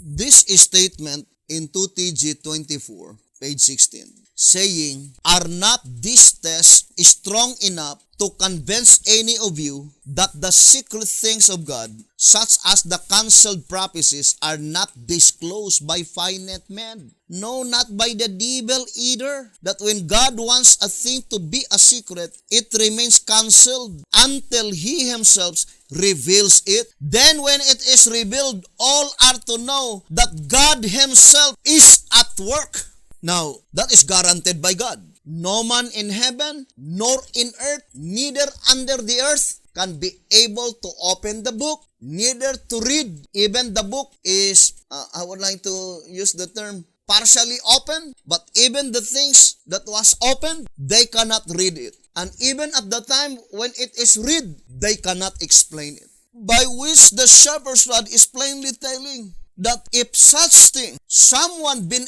able to read, someone been able to open, read and explain, then all are to know that Jesus Christ Himself is at work, that the Spirit of Christ is in the man, because the man of himself, he cannot explain it. Because even the devil either cannot do it. Now, for example, I would like to read 2TG number 45, page 7. 2TG 45, page 7. Did you mark what inspiration says? It plainly declares that the scriptures are not privately interpreted, not without the Spirit of God in the man, not by the man alone, and not without God's own appointment. And the reason given, note, is the very fact that prophecy did not come by the will of man, but by the will of the Spirit, through holy men of God. This, brethren, is heaven's law and order. And who are we to change it? That is heaven's law and order. And who are we to change it? To put your trust in private interpretation is therefore to barter your soul to men. Concerning such a perilous practice, the Lord commands, "Cease ye from men whose breath is in his nostrils, for wherein is he to be accounted of." Isaiah 2 verse 22. Now let us gradually elaborate those readings, brothers and sisters. For example, I would like to quote to you that statement in track number 5. Track number 5 on page, maybe we could, you can read from page 84, 85 to page 86. It is a long reading, but I would like only to read first page 84. It says, "Remember, this statement is the basis of that book introduced by Uriah Smith, Daniel, and the Revelation, by which in reality, the original author of the book is Kate and Barnes. They were member or preacher or minister of the Baptist Church." Ezekiel, resuming with Lett's prediction, it is plain to see that the great controversy is not attempting in what it says concerning the prediction to explain the subject of the trumpets. It is merely recording an historical event. Therefore, its statement in the year 1840, another remarkable fulfillment of prophecy, excited widespread interest, must not be construed as advocating Josiah Litt's interpretation of the Revelator's prophecy, but instead recording the fulfillment of his prediction based on the revelation. Thus, it was the latter, not the Bible, or the great controversy position that exactly fulfilled the prediction. But one may ask, if Revelation 9 verse 15, upon which Josiah Litt's prediction of the date in question was built up, did not meet its fulfillment at the time he pointed to, then what made the Turks on the very date he set accept the Christian nation as a protectorate? Did Satan cunningly bring the Turks to terms on the date predicted by Litch in order to forestall and discredit this wonderful truth of the trumpets, and thereby to firmly entrench his deceptions in the church? And I would like to read the portion to minimize time. Let us go to page 86. It says, "But having all along, in the interest of their cherished ideas, confused the minds of the laity by misconstruing the rod's teachings, the adversaries of present truth, today will doubtless do likewise with this tract and with the great controversy statement concerning Litt's prediction. Let those, therefore, who have been accustomed to permit others to think for them but who are concerned about their eternal welfare, be warned away from the deadly peril of such course, and beware of rejecting that which is truth. For the great danger with our people, says the Spirit of truth, has been all that of depending upon men and making flesh their arm. This is the statement and Testimonies to Ministers, page 106. Now, in this reading, brothers and sisters, I would like to emphasize that, for example, Josiah Leach, he privately interpreted the book of Revelation, more particularly to the subject of the seven trumpets. And it seems plausible because what he had predicted, it was fulfilled to the very words of his prediction, according to the great controversy, quoting the great controversy, brothers and sisters. Now, thus, such occurrence, can we say that the declaration in the Bible that no man could open the book of Revelation was violated by Josiah Leach? No, brothers and sisters, because it is God who declared it. No man in heaven, nor in earth, nor under the earth that can be able to explain or teach whatever things written in the book of Revelation without the Spirit of Jesus Christ. So in that instance, brothers and sisters, I would like to say that there are many people, they could privately interpret the book of Revelation, brothers and sisters, whatever they desire, they would explain it in their own private understanding, but for sure, whatever their private interpretation concerning the book of Revelation, they cannot attach it to the proceedings in the heavenly sanctuary, brothers and sisters. Because the divine decree given by Jesus Christ in the book of Revelation is an understanding concerning the book of Revelation in connection with the proceedings in the heavenly sanctuary. Now, for example, let us go back again to the reading in early writings. Here in early writings, page 42 and page 43, the open and the shut door, Ezekiel, in early writings, page 42. I saw that Jesus had shut the door of the holy place, and no man can open it, and that he had opened the door into the most holy, and no man can shut it. Revelation 3 verse 7 and 8. And in page 43 it says, the enemies of the present truth had been trying to open the door of the holy place that Jesus has shut, and to close the door of the most holy place which he opened in 1844. We know that, to repeat again, that is a figurative speech. Because the door by which Jesus Christ had closed is in the third heaven. The entrance of the holy place, the door, the entrance to the holy place. It was closed in October 22,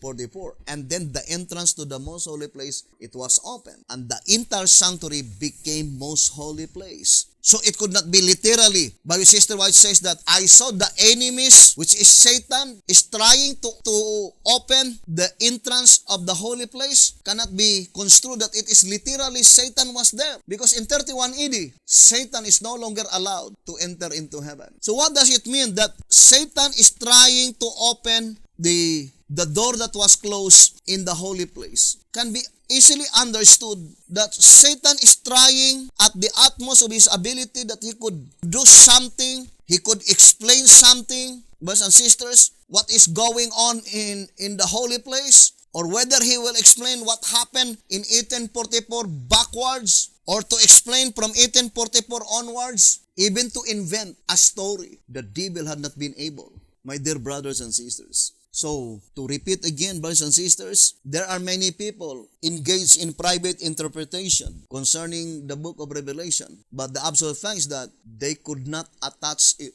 to the proceedings in the heavenly sanctuary. So the statement, brothers and sisters, that no man in heaven, nor in earth, nor under the earth, that could explain that book in the hand of God the Father, could open it, could read it, and could explain it, that is pertaining to the proceedings in the heavenly sanctuary, because only in the heavenly sanctuary is the bookwork transaction. It is not on earth. In White House Recruiter, on page 20, saying, as the cleansing of the sanctuary in behalf of the dead is necessarily purely a book transaction, that is the reason for its taking place only in the heavenly sanctuary.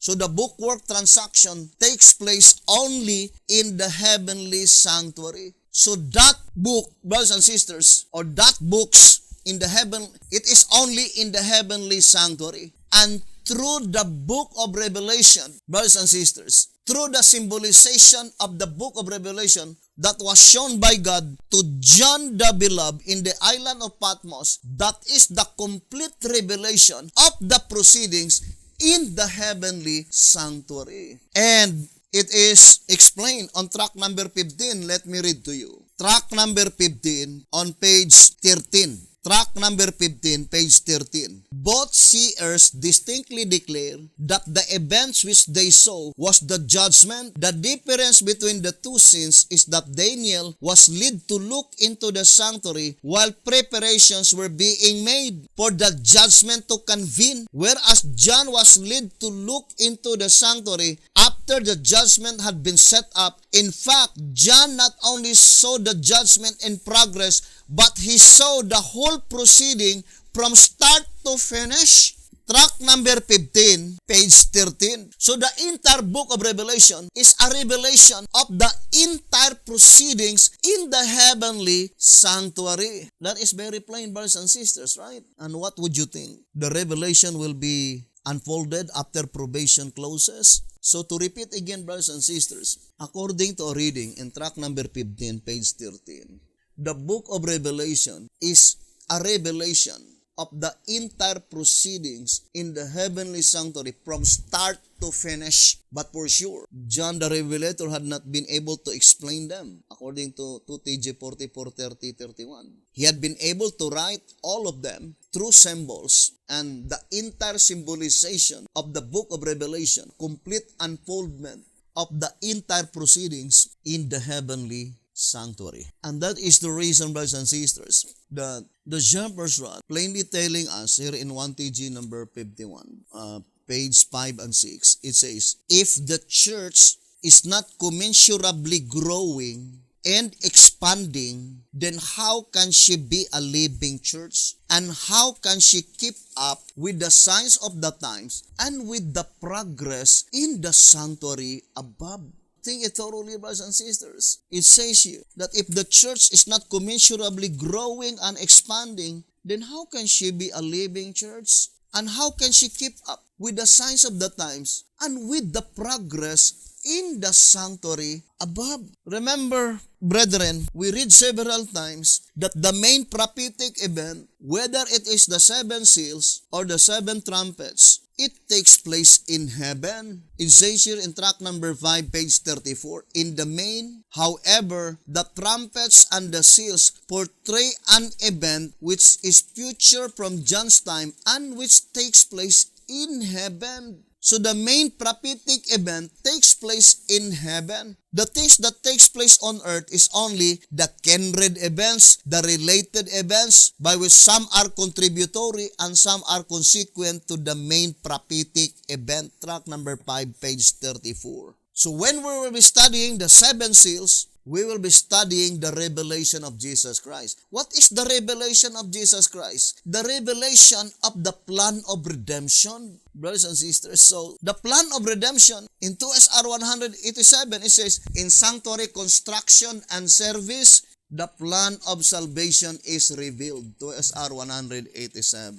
And it always reminds me the statement in 1SM 122 saying, are we awake to the work that is going on in the heavenly sanctuary? Or are we busy quarreling, bickering, fighting against each other, brothers and sisters, and trying to the utmost of their ability to prove that they are the true movement because they have the headquarters and they did not know God's program in the last days, that God will save the tents of Judah rather than the houses and the palaces, because houses and palaces, they were too proud, boastful. Think it thoroughly, that predicted event in John and in Zechariah 12 verse 7, according to 1 TG number 9, page 5. Think it thoroughly, my dear brothers and sisters. Now, let us go back again to our subject. We explained it several times, brethren, that in 1844, according to the Shepherd's Rod, I would like to read again, 2SR 133, this unquestionable evidence proves that the movement that arose in 1844 is God's true church. and divinely predicted. Hence, it clears up the widespread confusion in Christendom as to which denomination has the truth for the present time. It also weeds out all the rest as false, for it is the only movement that has the truth of the sanctuary. So, that statement is very plain. In the days of Sister White, there are many Sabbath keepers. So, being a Sabbath keepers is not the sign that that is God's true movement. And that is why the Shepherd says in 2SR page 139, saying, 2SR 139, the Bible is the revelation of creation and redemption in Christ, Creator and Redeemer. Therefore, the Sabbath and the sanctuary constitute the truth. See Hebrews 9 verse 10 and Hebrews 4 verse 4 to 10. Thus we see these two doctrines are coupled together, cannot be separated, and bear the whole truth. So, what does it mean, whole truth, brothers and sisters? So, if you are observing the Sabbath, but without the sanctuary truth bestowed by God, it cannot be God's church. So, in the days of Sister White, there are many Sabbath keepers, but according to track number 2, page 34, since, brothers and sisters, the last church recorded in the Bible is the Laodicean church. What does it mean by Laodicea? People declaring judgment. What judgment? The judgment in the heavenly sanctuary. The sanctuary doctrine. And it is guaranteed by God. Once God guaranteed it, you have the rest assurance 100%. Now, for example, I will like to give you an example. When God already declared, brothers and sisters, that no one can curse his people, what happened to Balaam when Balak hired him to curse Israel? He cannot, even though his mind is trying to curse Israel. But at the time he opened his mouth, he can pronounce only a blessing. Because no one can defeat the purpose of God. When God's declared, no one can defeat it. Even the devil. Now, from 1844, brethren, you cannot find any church keeping the Sabbath, teaching the sanctuary doctrine, by which they don't believe the writings of Sister White. You see the accuracy given by the Word of God.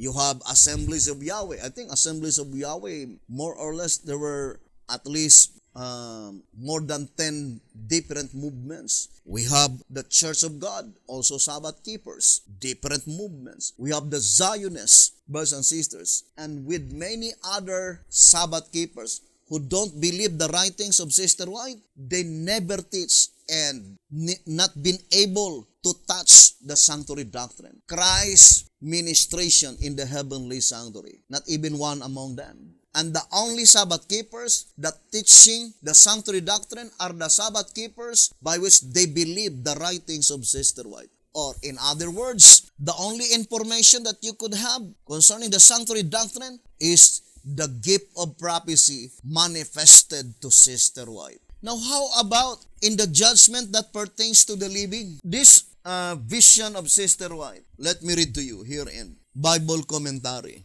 Let's read again, 4 BC in 1138 and 1139. We read it several times, but you can read the entire 2 pages, 1138 and 1139, so that you could understand it more clearly. But I would like to emphasize only some portions. In 4 BC 1138, you can see chapter 6, and then the quotation is Revelation 11 verse 19. Isaiah's experience represents last day church. Why is it the prophet attached Revelation 11:19 in the vision of prophet Isaiah? Now, let us read first the statement given by the Shepherd's Rod in 1SR.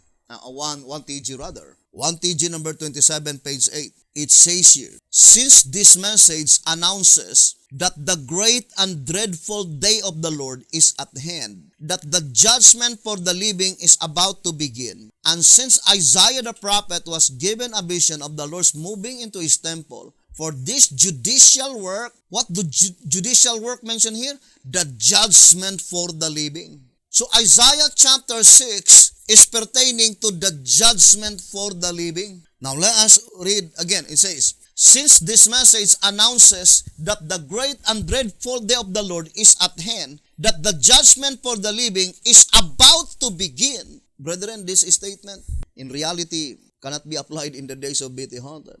How could it be about to begin and they died and the judgment for the living did not commence in their lifetime. And we will prove to you that it cannot be applied in the days of Bethlehem. To repeat again, brothers and sisters, the people mentioned there in that vision is the church that will announce the great and dreadful day of the Lord. What church is the one who will announce the great and dreadful day of the Lord? Is it the Seventh-day Adventist Church? Now let us read the General Conference Special, page 39. General Conference Special, page 39. It says, the judgment for the dead, furthermore, is not the message of the great and dreadful day. It does not even touch on the prophecies of the great and dreadful day of the Lord. Does not even touch. So the church mentioned here, it must be the 11th hour church. Since there are two churches predicted according to 2SR page 271, when the judgment will be in session. The first is the church before the loud cry, 2 symbolic code number 10 page 4. And the second is the church in the time of the loud cry. What loud cry? First loud cry to the 144,000 living saints. Track number 1 page 20. Because the loud cry, according to 1 TG number 15, page 19 and 20, no, it is not made of a lot of noise, but additional message. In White House Recruiter, page 39, White House Recruiter, page 39, it says that, but what made the message of the third angel give absolute power and force? By bringing to light the heretofore unrevealed aspects of the judgment. What judgment? In the heavenly sanctuary. The complete unfoldment of the plan of redemption. In White House Recruiter, page 34, it says that the judgment message will be completed during the 11th hour. Now, look at the statement here. In 1 TG number 27, page 8, it says, since this message announces that the great and dreadful day of the Lord is at hand, that the judgment for the living is about to begin, I would like to emphasize more by saying, since the message of the Shepherd's Rod publications announces that the great and dreadful day of the Lord is at hand, that the judgment for the living is about to begin, and since Isaiah the prophet was given a vision of the Lord's moving into his temple, for this judicial work, the prophet's experiences while he was yet in vision must, therefore, represent the experience of God's servants who are to announce the day of the Lord. His experience and commission must be our experience and commission too. 1 TG 27, page 8. It is pointing to all Shepherd's Rod believer. You can read the entire pages in 4 BC 1138 and 1139. But the entire story of that vision of Isaiah is completely telling us that there was a time that Isaiah is crying the sins of other people, denouncing the sins of other people. But at the time when God showed to him the sanctuary doctrine, the proceedings in the heavenly sanctuary, he felt ashamed and embarrassed. And he found out that it says, brothers and sisters, that he himself is exposed. It says, Isaiah had denounced the sin of others, but now he sees himself exposed to the same condemnation he had pronounced upon them. And that is also my experience. Began sighing and crying or crying to the Seventh-day Adventist Church since 1987. But not until this message that been given unto us, we found out, brothers and sisters, that we are also condemned. And in reality, we are not prepared. We need the live coal, brothers and sisters, by which, according to the Shepherd's Rod, represents absolute purification. Reading in track number 1, let me read to you. Here in track number 1, on page Ezekiel, track number 1, on page 39. I think that is 39. The scattering of the coals of fire over the city represents absolute purification of the heart. Gospel Workers, page 23. Effected by the outpouring of the Holy Spirit upon those who receive the mark, those who escape the slaughter. So it says, brothers and sisters, that the scattering of the coals of fire, that is represents absolute purification of the heart. Now, let us read here in 4 BC 11:39. It says, the vision given to Isaiah represents the condition of God's people in the last days. They are privileged to see by faith the work that is going forward in the heavenly sanctuary.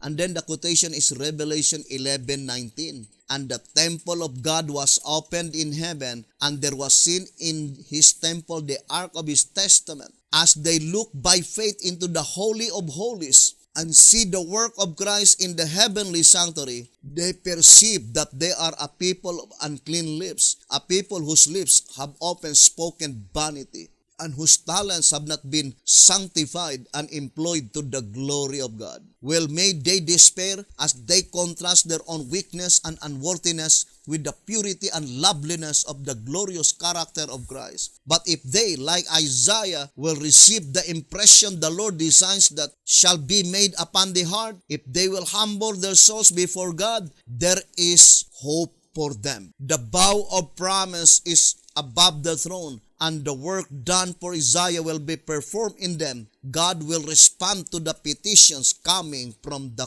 contrite heart. 4 BC 11:39. And I would like to emphasize the statement that this group of people, they have been given the privilege to see by faith, brothers and sisters, the proceedings that is going forward in the heavenly sanctuary. 4 BC 11:39. And why is it that the quotation given by the spur prophecy is Revelation 11 verse 19? That is the last verse under the seventh trumpet. For sure, to let us know or to give information unto us that the church mentioned there must be the church under the seventh trumpet, because Revelation 11 verse 19 is seventh trumpet. Now let us go back to the divine principle.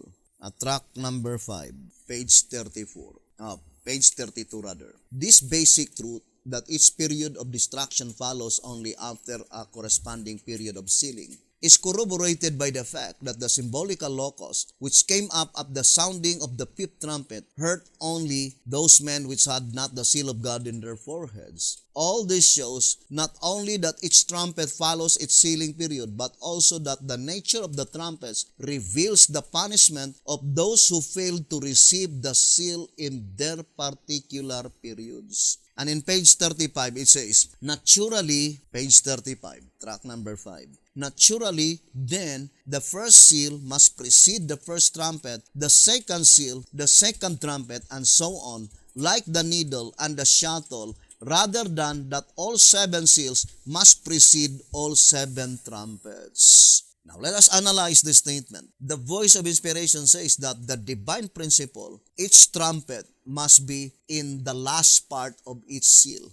Or in other words, the trumpet must be the last warning message in its respective seal. And the best example that we could give is the first seal. The first seal covers the entire period from Adam to the flood. 2SR 221. From Adam to the flood. But how about the first trumpet? In 2TG number 14, let us read. 2TG number 14 on page, it says here, 2TG 14:15. We further learn that the trumpets disclose the message of God and the consequences to the unrepentant sinners. That the trumpets begin with the first such message, the message of Noah. So the first trumpet is a part of the first seal, because the first seal covered the period from Adam to the flood. But the first trumpet is the message of Noah. The message of Noah was proclaimed prior to the flood. Or in other words, the trumpet must be the last warning message under its respective seal. So the seventh trumpet must be the last warning message under the seventh seal. Now let us read again 2SR page 193. It says, some have applied the 7 seals of the 6th chapter of Revelation to the church in the New Testament time, but the symbols are contrary to the application. But I would like to focus to the statement, the 7 seals of the 6th chapter of Revelation. Therefore, there are 7 seals on chapter 6. That is very plain. The 7 seals on chapter 6. Now, what is the 7th seal? The 7th seal is concerned the living. Let us read to SR, page 202. It says here, but the seventh sealing period, being the last, must concern the living. So the seventh sealing period, being the last, must concern the living. So what is the seventh seal on chapter 6? Let us distinctly separate the seventh seal on chapter 8. I would like to read again track number 15 on page 10. It says that the seventh seal contains chapters 8 to 22 is immediately seen by the fact that each chapter is connected with a conjunction end. In other words, the revelation, save for the first 5 chapters, is but a reproduction of the things which were on record within the seals, and which, as a result of the breaking of the seals, were pictorially displayed in John's sight. Now, look at the statement given by the shepherds, brothers and sisters, that chapter 8 to chapter 22 is a reproduction of the 7 seals on chapter 6. The entire book of Revelation is a reproduction of the book in the hand of God the Father. That is a reproduction, brothers and sisters, right? A reproduction. Because the statement, the things which came out from that book, that is the book of Revelation. So it is a reproduction, or in other words, an explanation, or in other words, a revelation. God revealed, Jesus Christ revealed what is written into that book. And that revelation of Jesus Christ is shown by God to John in the island of Patmos. So that is a reproduction of the book in the right hand of God the Father. Or in other words, the same with the statement in 1SR. It says here in page 1SR, in page 231, the wisdom and knowledge of the infinite is beyond comprehension by the finite. The wonders we behold and the events which makes the history of our world are but duplicates from the blueprints in heaven. What is the events of the history of our world? I would like to read 2TG 12, page 30. 2TG number 12, page 30. Now, since the revelation unveils the judicial proceedings of the whole human race, and since it opened with the book sealed with 7 seals, and also since the revelation, as shown before, consists of the things which were in the sealed book, then it is logical that the revelation contains a brief sketch of human history from the beginning of the world to the end. So the book of Revelation contains a brief sketch of human history from the beginning of the world to the end. Or it was compacted, the entire history from the time when God created the angels, when God created the universe, to the entire plan of redemption. It was summarized in the book of Revelation, which is the explanation of the entire Bible. Or in other words, since the Bible contains 66 books, therefore, brothers and sisters, the 65 books is compacted into that one book, which is the book of Revelation. And it is chosen by God that such revelation, or the entire book of Revelation, which contains 22 chapters, is compacted into the 2 verses. That is Revelation 6 verse 5. 6 and 5, that is 65 books, revealed by the revelation through the symbolization of the 3rd seal. Because Revelation 6 verse 5 and Revelation 6 verse 6, that is the 2 verses. That is the description of the 3rd seal. Why 3rd seal? Number 3 is the number of God. And the 3rd seal is also in parallel with the 3rd day in the creation week. Sunday, Monday, Tuesday.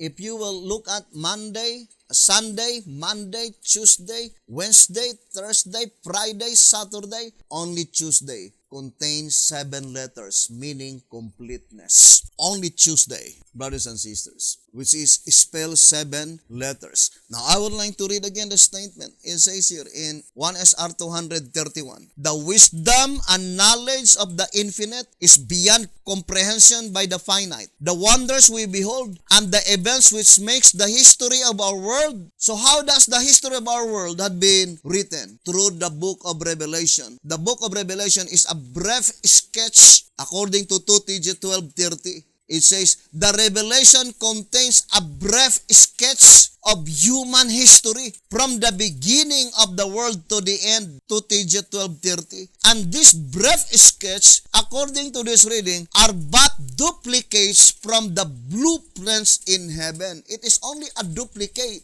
of that book in heaven. And since the Bible contains 66 books, there must also 66 books in the heavenly sanctuary. And we will prove to you that later, brothers and sisters. There are 66 books in the heavenly sanctuary because the Bible is only a duplicate of that books in the heavenly sanctuary. So, we need to ponder deeply this wonderful revelation, brothers and sisters. Now, to repeat again, according to the shepherd's rod, there are 7 seals on chapter 6. Now, let us read again 2SR 193. 2SR page 193. It says, but the 5th chapter, separated from the 4th and 6th, cannot be comprehended. For these chapters contain one subject, namely the 7 seals. You see, the 7 seals. And then it says, the 5th chapter is mentioned because it is the heart and key of the subject. 2SR page 193. Chapter 4, chapter 5, and chapter 6. Chapter 4, 5, and 6 contain one subject. What subject? The 7 seals. And the shepherd's rod declared clearly, brethren, that the 5th chapter is the key, the heart and the key of the subject. What subject? The 7 seals. How many keys? Is there only one key in Revelation chapter 5? Revelation chapter 5, there are 14 verses. Revelation chapter 5, the key to what? Revelation chapter 5, it is the key, brothers and sisters, to unlock the 7th seal on chapter 6. Chapter 4, it is the key to unlock the 6 seals on chapter 6. Now, we already explained that the divine principle is that the trumpet is the last warning message to its respective seal. For sure, the vision that was shown by God to Sister White in 4 BC 11:3:8 and 11:3:9, quoting the vision of Isaiah on chapter 6, is provisionary time. At that time, the provisionary time in the church are still open, as explained by the shepherd's rod in 1 TJ 27 page 8. And secondly, the church mentioned there cannot be the 9th hour movement. Because the church mentioned there, it is the church who will announce and proclaim the great and dreadful day of the Lord, as stated in 1 TJ 27 page 8. By which the message of the judgment for the dead does not even touch the message of the great and dreadful day of the Lord. General Conference Special page 39. And what is the great and dreadful day of the Lord? I would like to generalize the term, the judgment that pertains to the living. And that is why, brothers and sisters, in 2SR 271, the antitypical spiritual temple, the second antitypical spiritual temple must be represented by the church while the judgment was in session. And since there must be 2 antitypical spiritual temple because there are 2 judgments that will be in session. The first, the Seventh-day Adventist Church, and second, the 11th hour movement, when the judgment for the living is in session. And the mere fact that the movement of BT Hotep is just an association, it cannot be the 11th hour movement. And secondly, BT Hotep died in the period of the judgment that pertains to the dead. Now, brethren, the reason that inspiration attached Revelation 11:19, by which in reality that is the 7th trumpet in 4 BC 11:3:8, first to inform you and I that such church mentioned in that vision must be the church in the 7th trumpet, as stated in 1 SR 127. And the second significance is that since the trumpet must be a last warning message, brothers and sisters, into its respective seal. So Revelation 11:19 is indicating the last warning message to the 7th seal under the 6th chapter. Remember, the 7th seal is concerned the living. Now let us distinctly separate the living saints on chapter 6 and the living saints on chapter 8. Or the 7th seal on chapter 6 and the 7th seal on chapter 8. and for sure, generally, the living saints, the seventh seal under the sixth chapter must be pertaining to the first of the first fruits, but the seventh seal on chapter 8 must be pertaining to the first fruits. Although we'll discuss that on the subject, the wave sheep and the wave lobes. And this subject still unfinished, the opening of the seventh seal, we will continue on our next episode, and hoping, brethren, that you will abide listening and viewing this program, because we are gradually now trying to decipher this very important subject. And brothers and sisters, since it is guaranteed by inspiration that no man in heaven, no man on earth, neither under the earth, that could be able to explain anything that happening in the heavenly sanctuary without the inspiration of the Spirit of Christ. That if we could be able to explain everything, what happened in the heavenly sanctuary from 44 AD up to this present time, and up to the time when the judicial tribunal will abandon the place, for sure, we'd never obtain it without the Spirit of Christ, brothers and sisters. And to repeat again, the devil cannot do either. Or in other words, that is the only portion that can never be called satanic inspiration. There are many inspiration by which satanic inspiration. Private interpretation, explaining many subjects, prophetic subject in the Bible. But when it comes to such prophecy that pertains to the proceedings in the heavenly sanctuary, guaranteed by God, no man in heaven, nor in earth, nor under the earth, that could be able to explain even one portion, brothers and sisters, guaranteed by God. No one can open, that even it is after it is open, no man can read it. That even after it was read, no man can explain it without the Spirit of Christ. And at the time when it will be explained, all must humble themselves and all must acknowledge that God Himself is at work. May the good Lord bless you and have a wonderful evening.